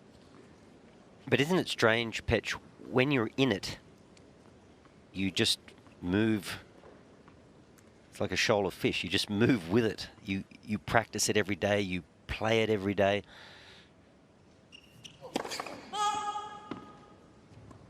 And somehow you just evolve with the sport.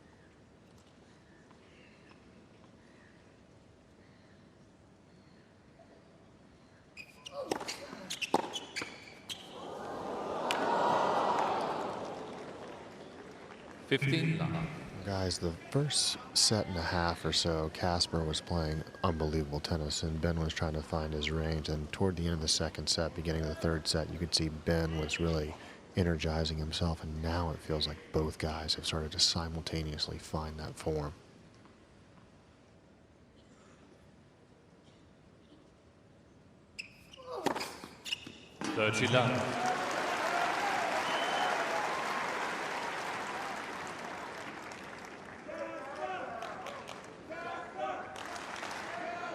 I always feel like to serve well, you've got to serve within yourself, but Ruud does not serve within himself. I mean, he's right. I'm not saying he's on the red line, but he's not far off it, but he maintains a good percentage.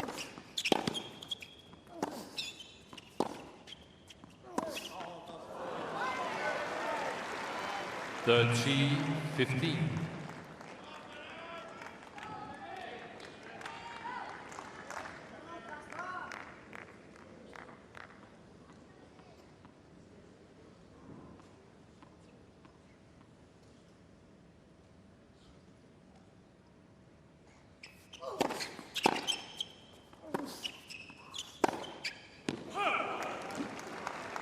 (40-15).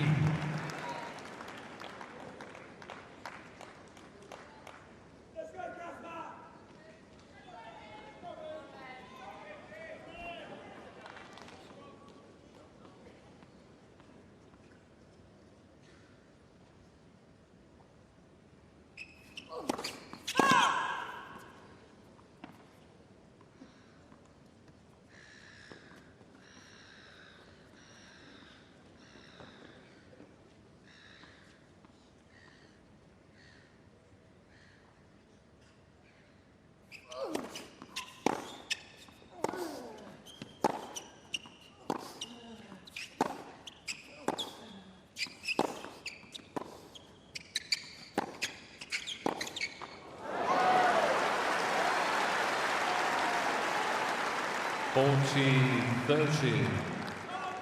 Get the sense that that's the kind of point that Casper was talking about when he's been sort of searching for solutions to some of the problems he feels he finds these days than when he first came onto the tour. The ball's just not jumping quite as high up the other end, and the players are struggling. They're just kind of leaning on it and flattening out back to him. Forehand into Ben's early on in that rally did nothing. Cain. That did something. 8th ace. 3 games all. New balls, please. And both players heading to the changeover for a new racket. Well, Wally, I think a good time to pick up that conversation about the serving and volleying and how you can use coming to the net effectively. To me, the volleying still has to be used quite often in the game today. But the thing that changes a bit is with the strings and the balls and the court speeds.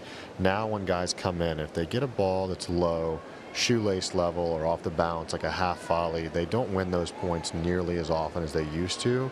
It's more about being precise and timing the approach shot and your moves forward to make sure you get volleys that are pretty much waist level or higher. That's when you see guys finishing the move. So I think it's got to be well timed. Yeah, no, that is, it's not something you can necessarily coach. It's something you have to feel, isn't it? But you have to be willing to look.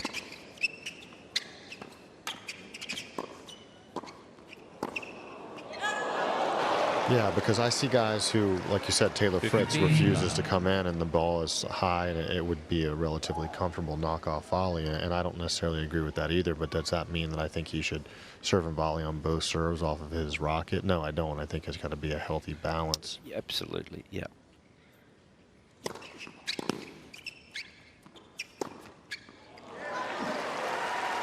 But I think too, you know, I think too, the idea that you're not going to win every point when you come in, even if you get it just right. You know, people are going to hit a spectacular pass. You're going to make a hash of it, as you do at the baseline. But it's got to be, you know, a part of a complete sort of outlook as to how you want to proceed, how you want to be the very best player you can be. 40. Well, the last part of that is just your court positioning. You know, if you're 8 to 10 feet behind the court and trying to come in and it's impossible to get in that far and get in close to the net, you have to be moving forward from building your court positioning to make that accessible. Oh.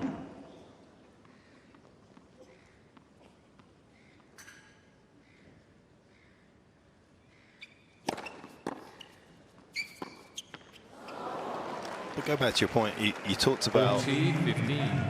whether players practiced something the other day right at the start of this match. Wally, you said to me, do they practice? I said, I hope so. I have actually worked with somebody when I asked us, do you practice topspin lobs and drop shots?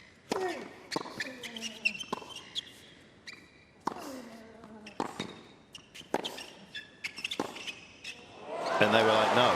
Yeah. And I was like blown away. I was like, there's a lot of hours in the day where you can practice your skill set. And maybe that's what you're alluding to sometimes in the forecourt as well, where players perhaps aren't there as often as you'd like.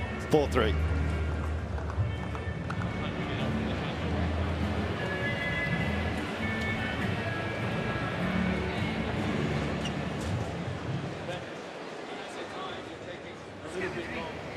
Casper's a little annoyed about something. I think Ben's trying to ask.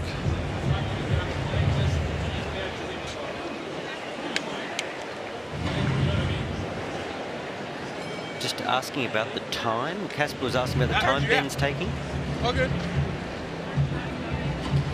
Seems pretty rapid fire to me. Ben kind of peeked over toward Casper's bench a couple times, and Casper was just head straight down.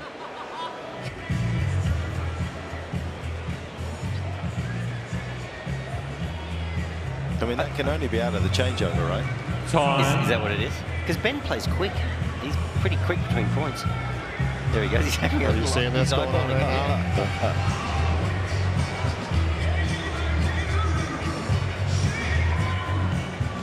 And a little bit of a look down the court from Ben to his opponent there, Casper Ruud, who was just complaining to John Blom that he felt as though Ben perhaps wasn't getting out of his chair as quickly as he would have liked on the call of time.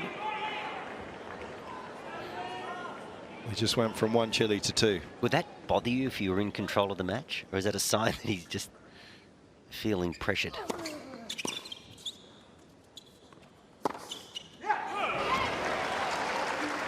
Love 15.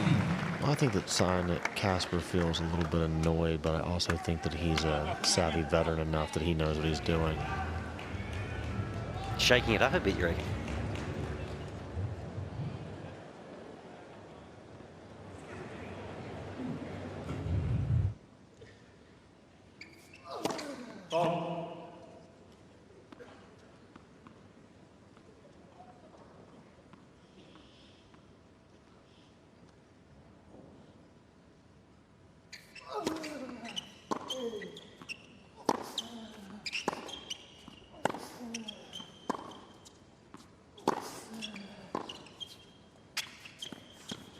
Yeah, plenty of space there. John Blom was just explaining to Ben that he needs to get out of his chair nice and promptly on the call of time.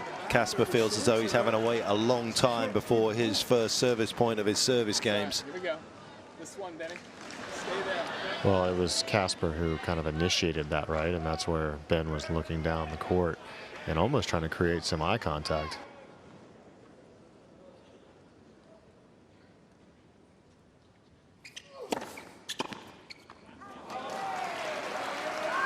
Thirty 15.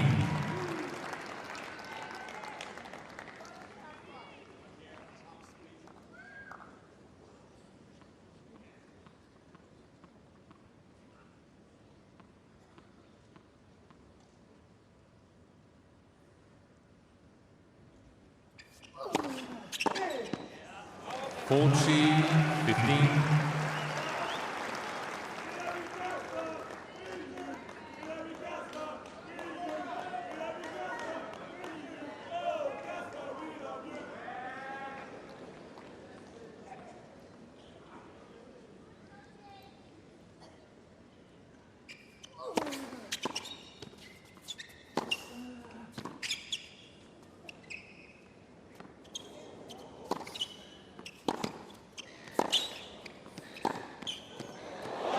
Landed it.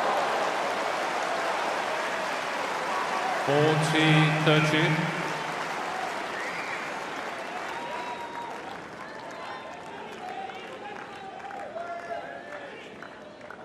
Gee, Casper must have thought he'd get another shot at that with the forehand line that he hit.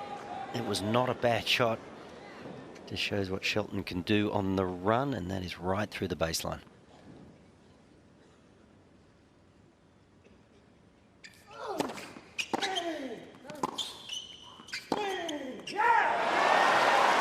If he can hug the baseline like he's just done on the last couple of points,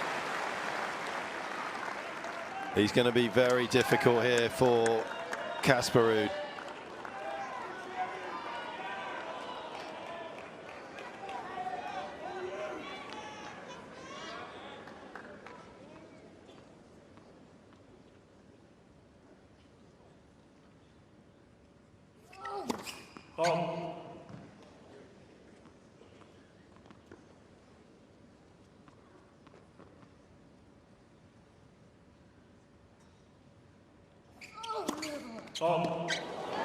Advantage. It's Shelton. pressure, isn't it?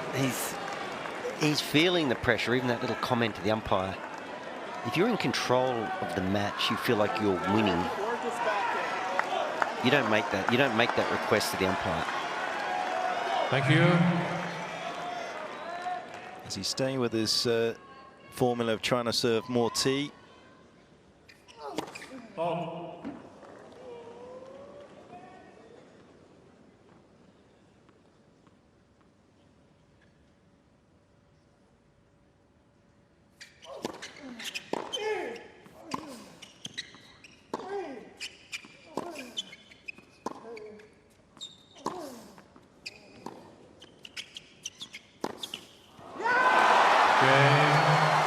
Shelton. What a way to turn things Shelton around. leads 5 games Brilliant to from 3. Shelton, a couple of wonderful shots to take him back to juice, and then Ruud felt the pressure. So you remember he previously hit a forehand line, and Shelton thumped it back cross court for a winner on the baseline. So then you just see he's holding his head in his hands. So then he gets the same forehand. He thinks, well, I can't drop it too short. There's a real implied threat from Shelton at this end of the court. So Casper overserves at deuce, overplays the forehand down break point.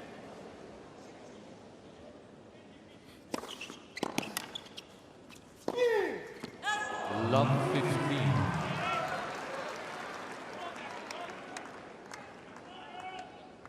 By the time he committed to try and run around his backhand, he didn't really have any other options but to try and hit a clean winner with the forehand because he wasn't going to make it back in time.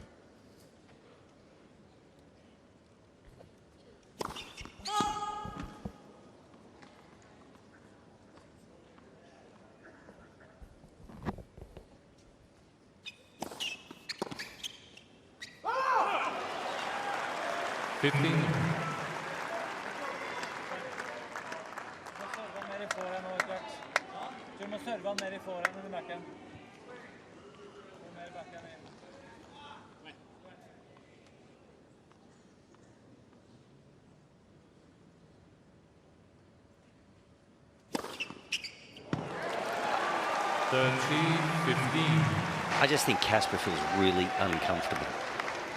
Yeah, it was unusual that he started to turn the match into momentum, and then he kind of ignited Shelton a bit. I thought that he might be able to use it to his advantage.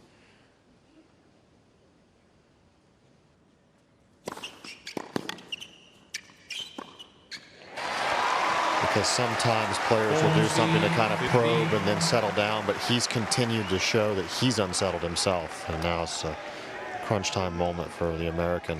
Yeah, I just think when you're getting bashed up, it's not a great feeling. I mean, he's just lunging for returns, trying to guess. As soon as he gets a forehand, he's pulling trigger because he feels like I've got to make something happen. It's just being out muscled.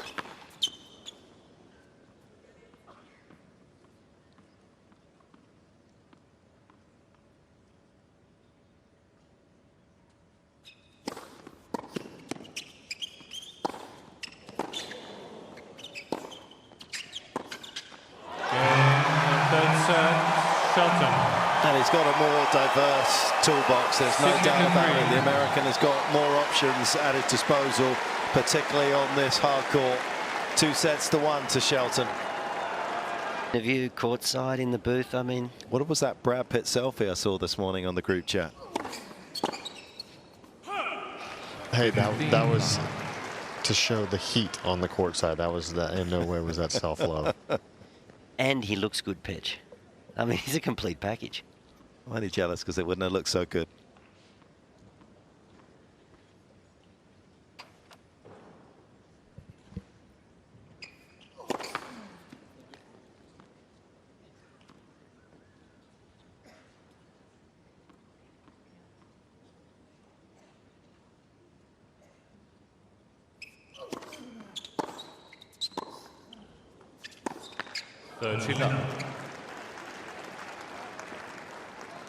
It's an uncomfortable rhythm that Ben gives you in a match.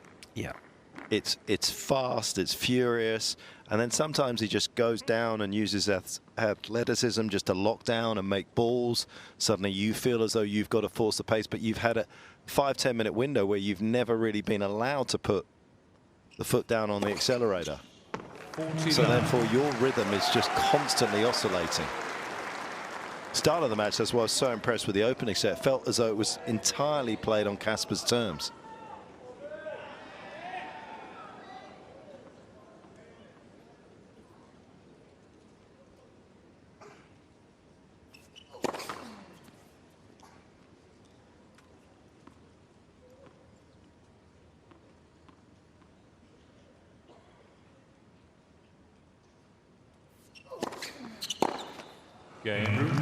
Obviously, for Ben, he didn't start as well as he would like, and that was courtesy of Casper being very sharp when he started. But do you remember he hit a running forehand cross court right in front of us, and he smoked it cross court. I think it was to hold serve, and you saw any big, big fist pump, and he it was almost from that moment on that things started to roll. Well, he hit that running forehand at 40-15 when Casper was serving, and then he proceeded to break following that. That was right after Casper had said something in the chair and built out 40-15 and continued on the momentum through the end of the set. Shelton was able to capture that momentum. Yeah, everything just seemed to...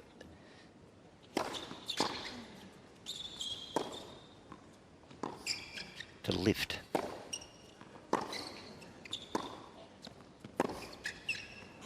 And the thing I really like about Shelton is his understanding of the pivotal moments in matches, that it isn't just tiebreakers or end of sets. He knows that early stages like this to try and put the match away, you'll see him fire up even though the score line is 1-0.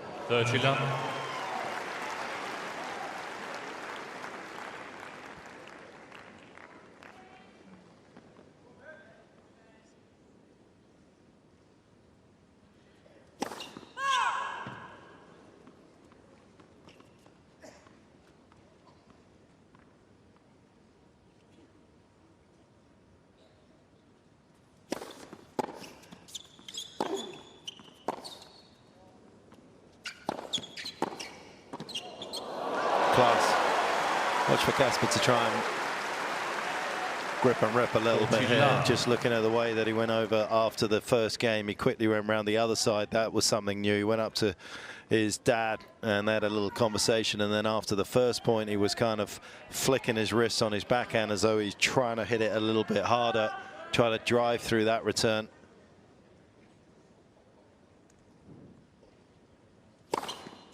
The most precious commodity on a tennis court is time, and you've got to try and buy it some way.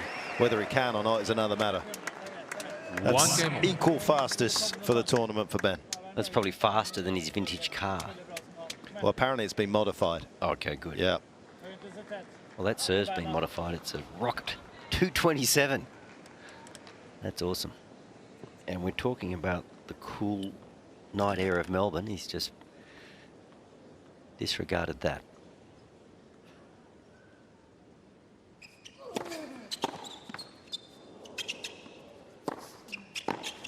Oh, come on. I was just about to say, this will feel good. Casper can clock a winner. Love 15. Just got smoked.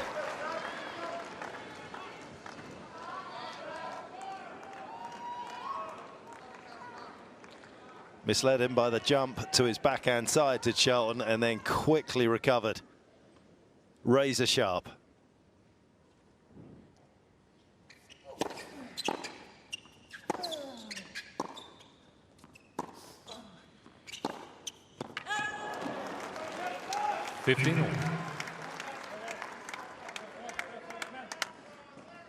Almost feel like Casper would be better off trying to hit that backhand cross court. Once Ben's got him deep on the backhand side, he's almost waiting in the backhand corner, expecting Ruud to take it back down the line into what is, in inverted commas, his weaker shot.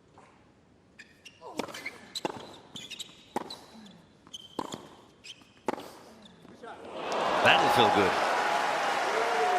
Just Casper wants to get back to that feeling of controlling his share of the points. You know, Petra, on the Casper backhand, and you're right, he has air swung a few times and tried to rehearse that backhand wing. I think sometimes if you're just struggling for confidence, just hit the ball back where it came from.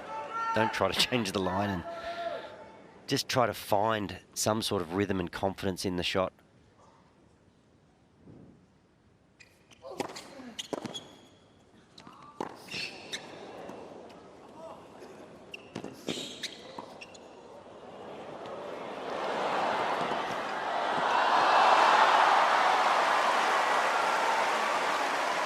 Okay, that was unusual because, I mean, only unusual in the sense that when Ben hit the lob, Casper looked at him for a little while before he took off. Have a look at this.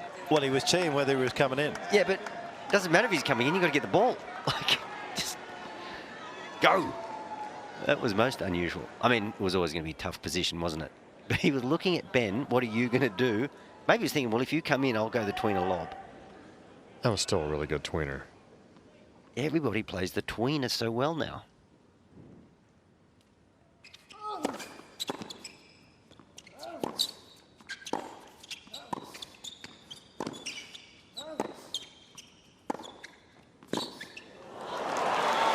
So good from Shelton, so secure. This is the best I've seen him hit his 13, backhand 14. since before the injury. What was the injury? What did? Shoulder. He fell on the shoulder. So it was like a bone bruise Yeah. or a, Bone bruise. bone bruise. Deep okay. bone bruise. He Yep. landed that big frame, and it was a sudden jolt that happened in one fall. And he never retires. That's the only time he's retired from a match.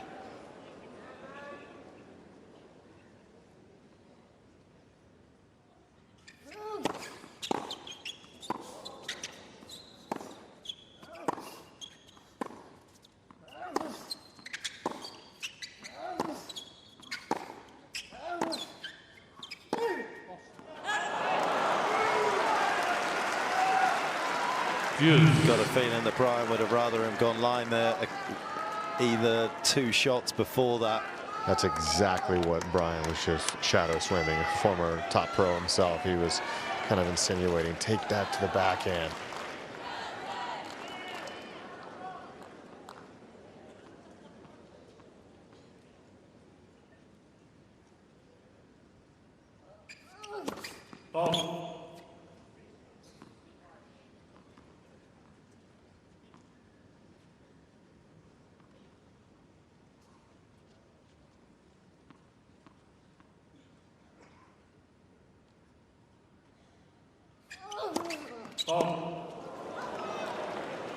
Well, once again, Shelton.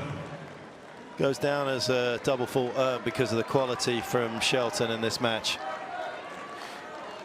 Squeezing, be patient.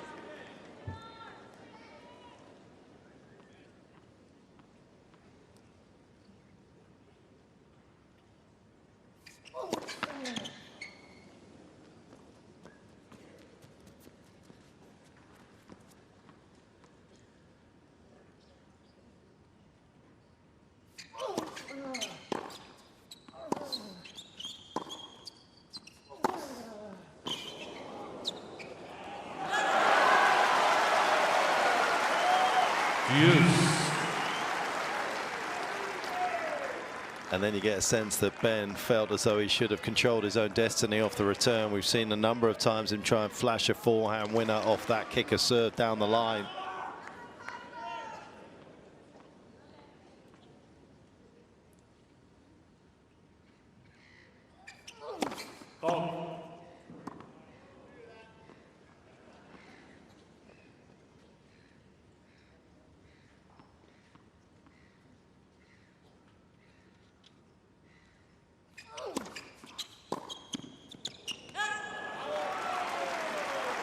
Advantage, Ruud. That's it, Shan. That's it. Come on. Let's go.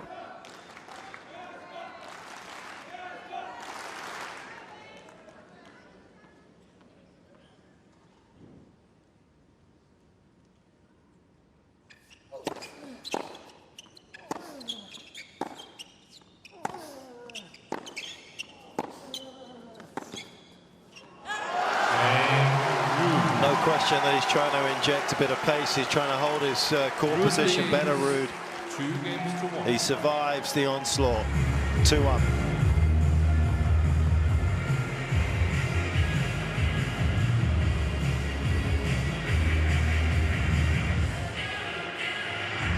Scoreboard can be pretty fickle at times. While it can fall out of love with you very quickly, and as much as it feels as though Shelton is dominating here, those breakpoint opportunities, they slide by and you never know what's on the other side. No, you can only hang in as best you can. But, you know, there's just a telling moment for me there at deuce. On one of the points, Ruud hit a first serve at 205. It was about 2 foot long, and Shelton returned it with ease. It's just that feeling that the big man has got things covered. But as you say, Pedge, you know, you only get so many opportunities, and if you don't take them, it can come back to bite. Time.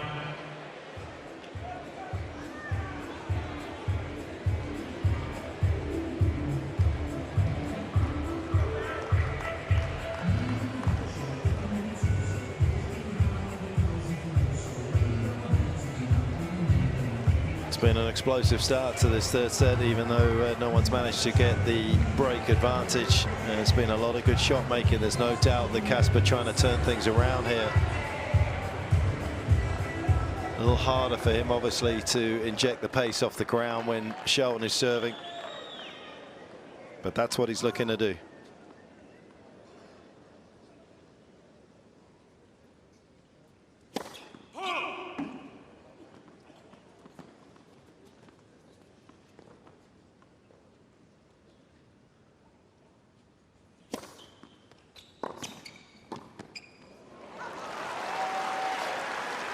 I'm surprised that when he drops back, how many suboptimal returns he's actually hit. I mean, right at Ben. I mean, at least if you're going to miss it.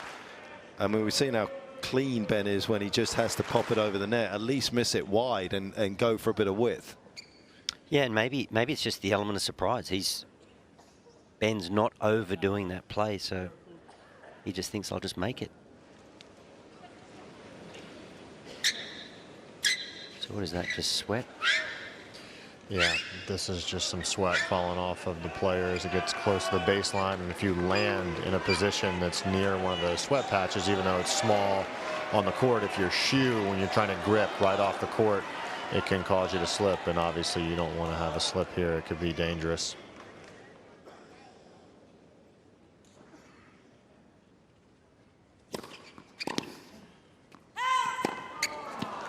Third shot.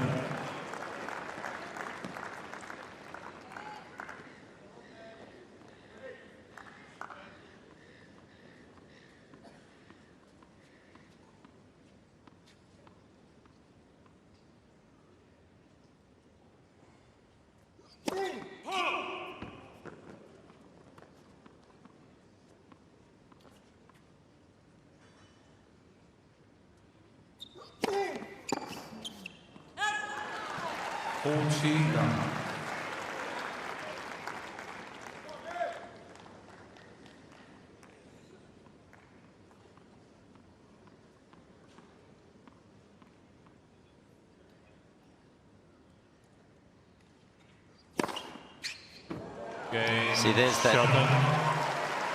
that feeling of just getting bashed up. You hold your serve up, a couple of break points, you come back around, try to build pressure, you lose your serve to love. Sorry, lose the return game to love. You're not in it.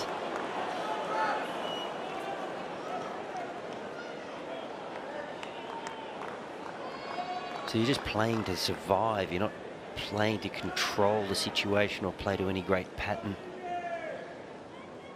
Terrible feeling.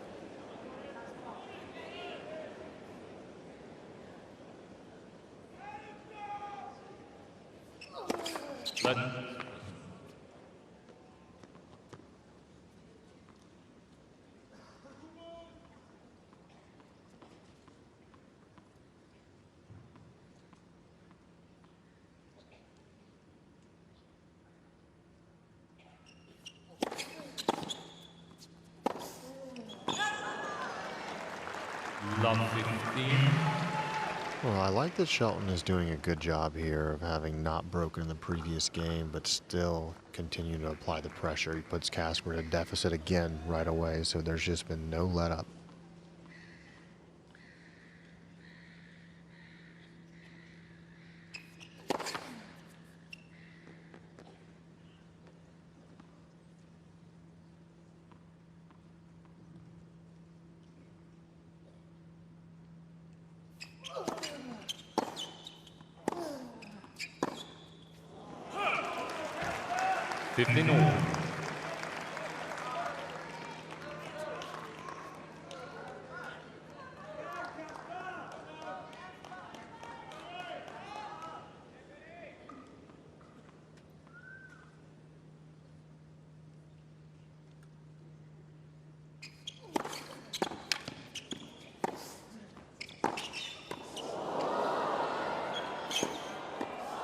Oh, there it is again, Petch. But how impressive is it that he could hit the ball that hard from that deep in the court? And get it that low. Yeah.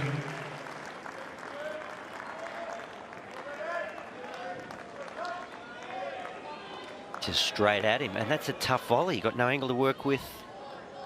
extremely low. Must have almost looked like it was going to clip the tape on the way through, but yeah, Casper looking a little at 6s and 7s on that second volley.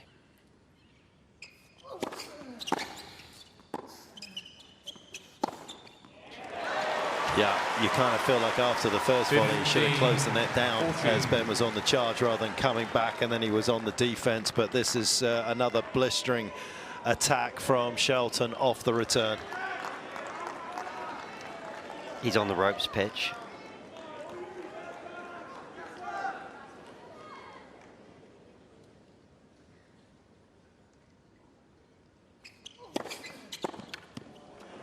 Basically, it's what he needs, isn't it? He just needs to find some first serves, sneak out of this game. And as big as Casper's forehand is, it kind of beats you on points. It doesn't really land the knockout blow like Ben's does. No.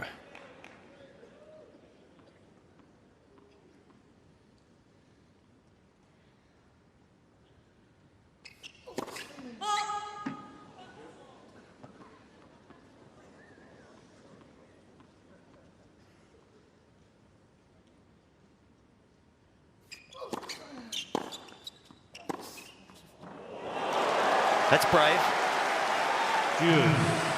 And I'm sure Brian is wriggling in his seat saying, can you just find the backhand on return?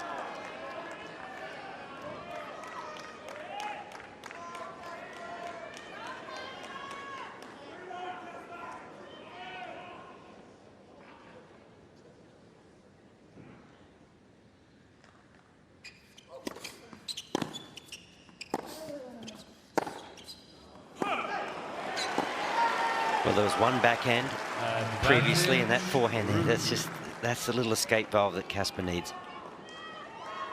Ruud is 10-0 at the Australian Open when he has won the first set.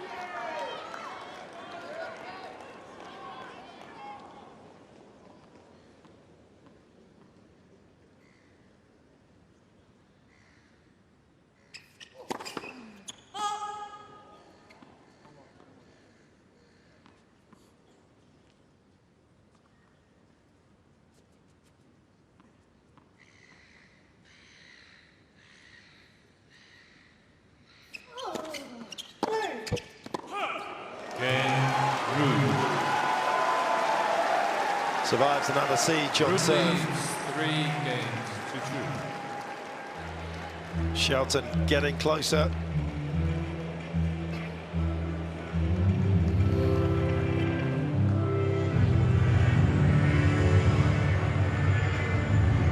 Oh, credit to Casper. He's got himself out of trouble there with the serve on the 1540 and then the big forehand. He's actually got the advantage of going into that backhand a little bit more at times with the first shot, and then he's found one into the forehand and Ben was covering. So is that's 4 break points in the last 2 service games that he's wriggled out of. So he's fighting. And sometimes, Petch, you just got to wriggle. You got to squirm. You got to slither. You got to do whatever you can.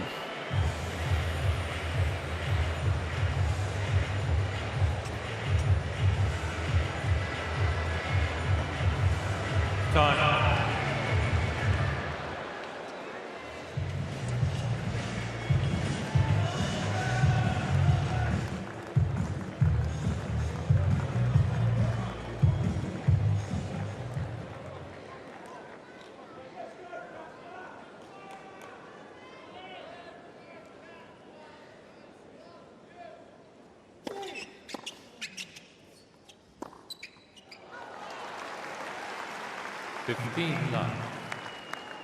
So good with your feet there, Ben. Good rhythm again. Good job.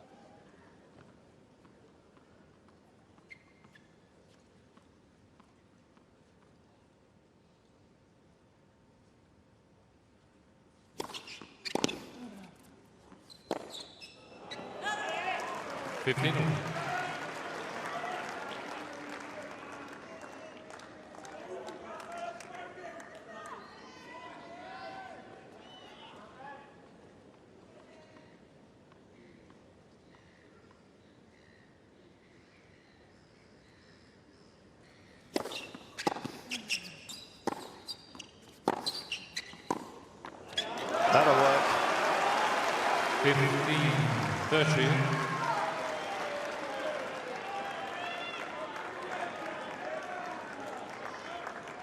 Good chance.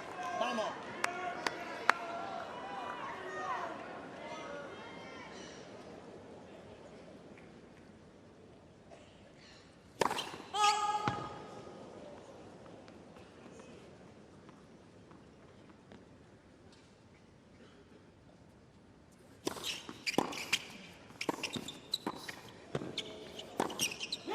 It's unlucky.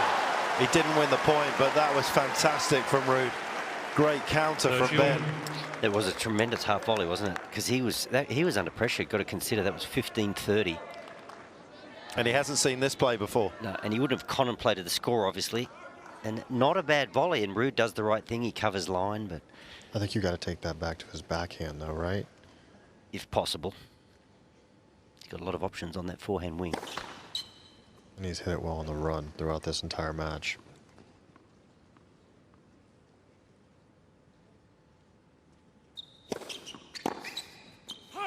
There's one thing about Casper up at the net that you feel at times that he over covers one way and just leaves a bit too much space, doesn't shrink the space visually for his opponent. Wherever you want.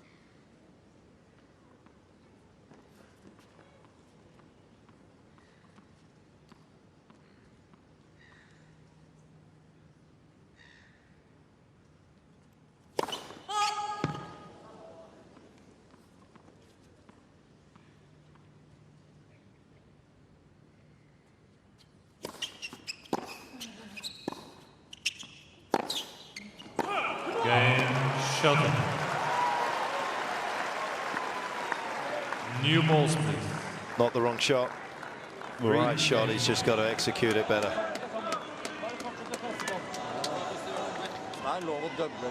But you've got to take your hat off to Casper, because he wouldn't be feeling comfortable out there, but he's trying things. I mean, that was a great play, crush and rush. I mean, he just took the backhand on the rise, and we know he's not overly comfortable in net, but he's willing to take a chance.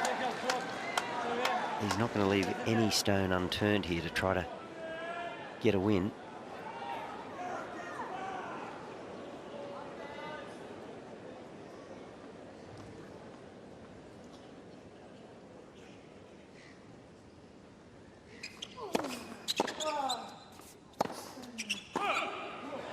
Sort of interesting, Petch, you make that comment how he overcommits. Love 15. So the only way you can really learn how to cover the net is to keep coming, and you've probably got to do it as a junior. But with the technology today, what junior is going to come to the net, given the quality of the ground shots that will be available to their opponent when they're not big? So it's not going to be a real feature of any junior's development, is it? Spending a lot of time at the net. It's not something you can learn necessarily on the run on the tour. Love 30.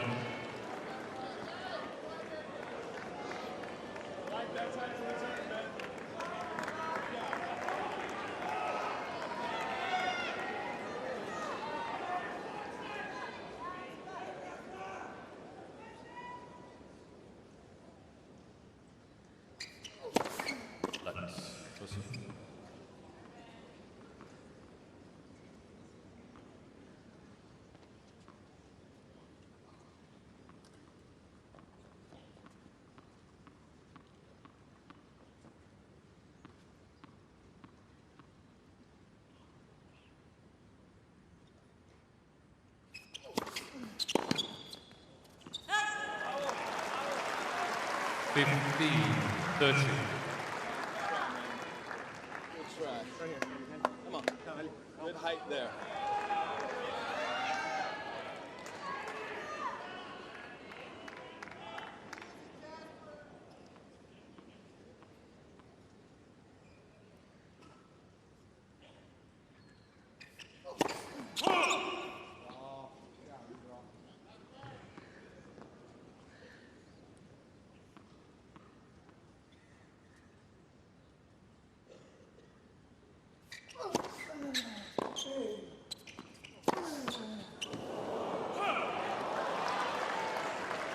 $15-40.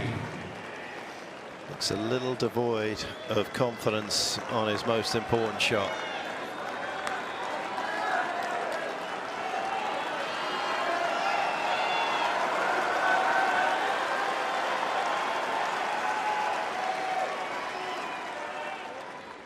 More chances for Shelton.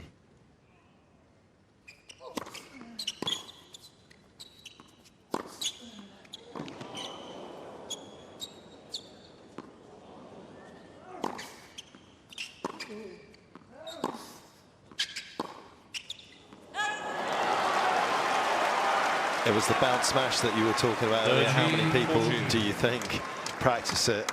And he clearly didn't feel confident about taking it on. No, that was a great defensive lob, and it was not easy to deal with. And the thing for me, Ben was not extreme. When that ball bounced, he was really flat-footed, and he just never got back on top of the rally after the defensive lob. He should have been back another metre or two, just electric, waiting for the next ball.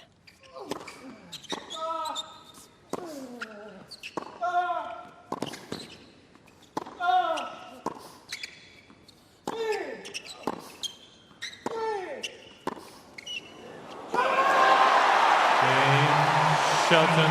Just a sense there was no way he was going to lose that point. Jones then leads 4 games to 3. Locked down, locked in, and revved up Ben Shelton 4-3 with the break in the fourth.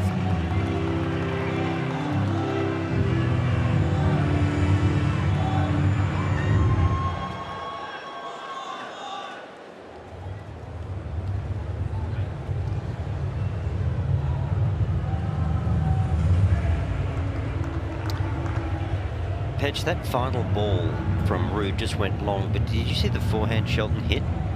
It was like ping pong, just boom, bang. It was quite incredible. That's the whole sense. I've just had this sense since the first set.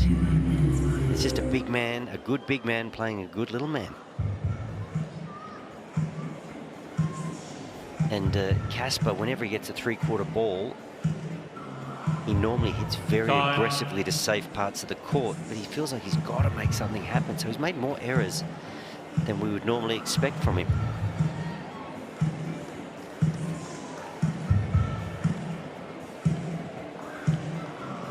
Another full house on the second Monday of the Australian Open. Shelton makes his way towards another quarter-final in Melbourne.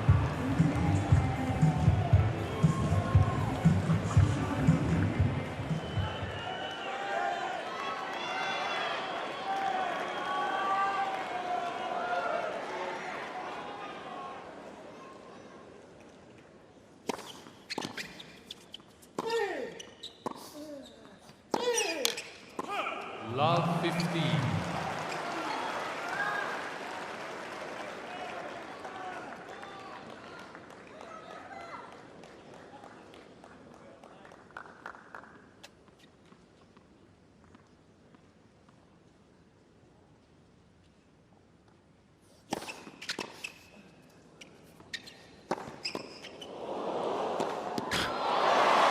He made that so easy. 15 all.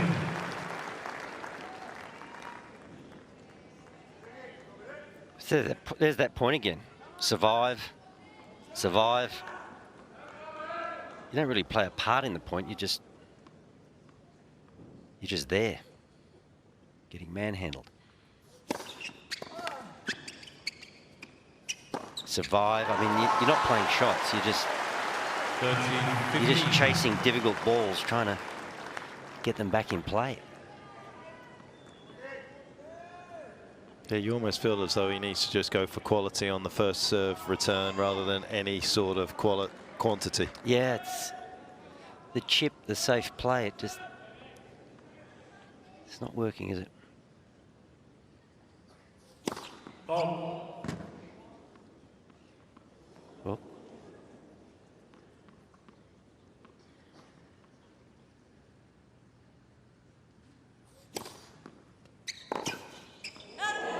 And why wouldn't you serve volley when someone is there? That's right. 15.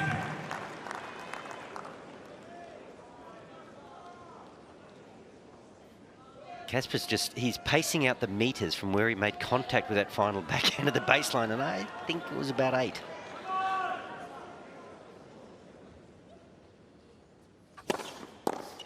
Ben Shelton.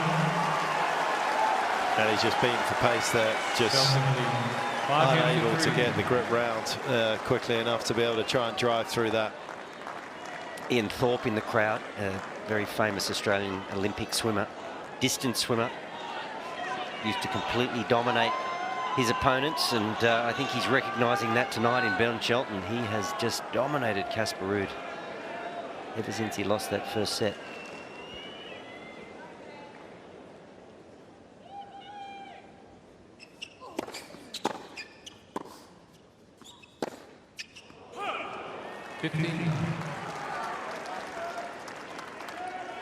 Even when you win a point, it's because Ben's losing it.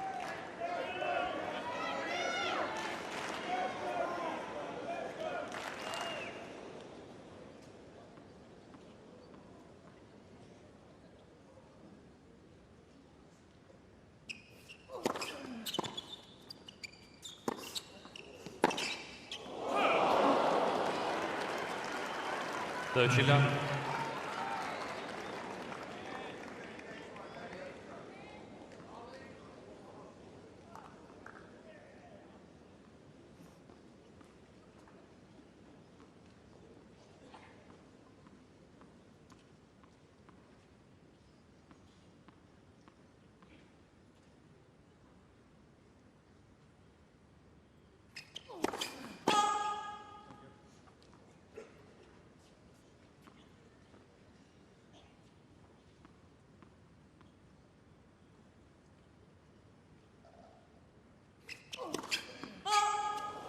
Thirty, 15.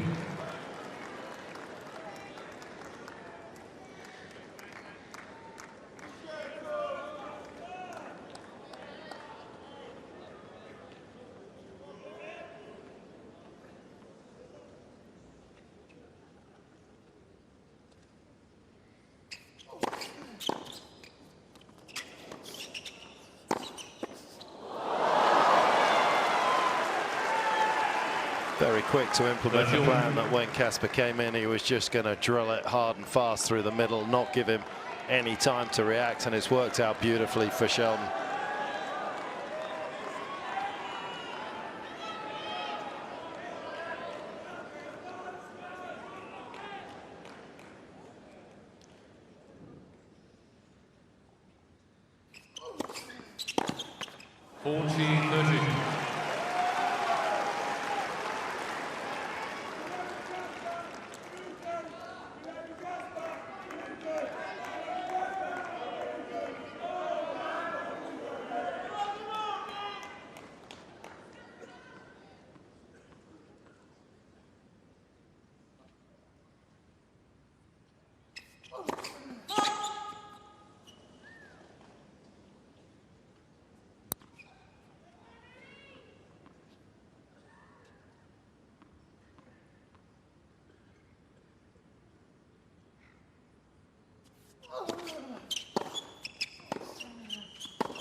Shelton shrugs off the missed opportunity of breaking for the win. Looking forward to an opportunity to serve it out.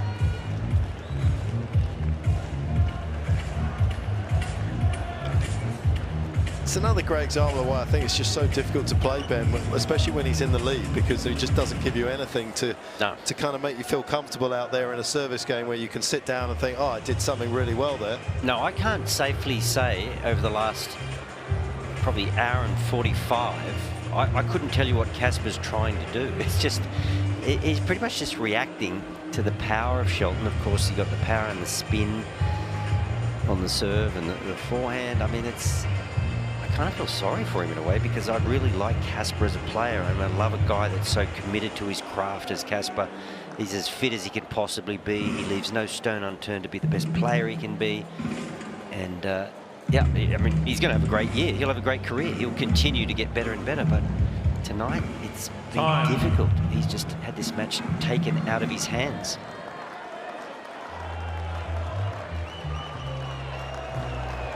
World's greatest sporting Many thanks. precinct Ready with for one of the play. world's great Thank tennis you. players Thank you, music, please. on the cusp of a place in the quarterfinals once again. It's not the strongest that survive, it's the ones who are more willing to adapt. And well done to Ben. You know, I don't want anyone to get the wrong idea that I'm suggesting that serve volleying is the way forward, but just enough, and he's done it just enough. He's been very successful with it. 30 love. Here's another stat for you, talking about his sort of Grand Slam play and the fact that he's won almost 20% more matches in this kind of format over 5 sets. On the tour, when he's lost the opening set, he's won 21, lost 53. In the slams, won 8, lost 10. He is very close to 50%.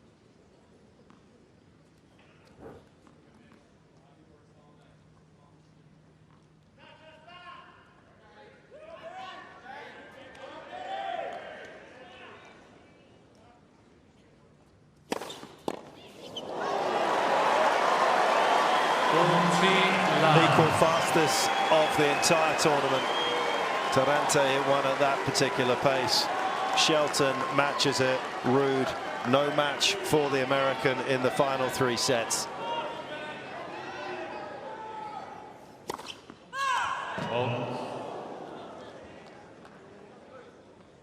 Wait.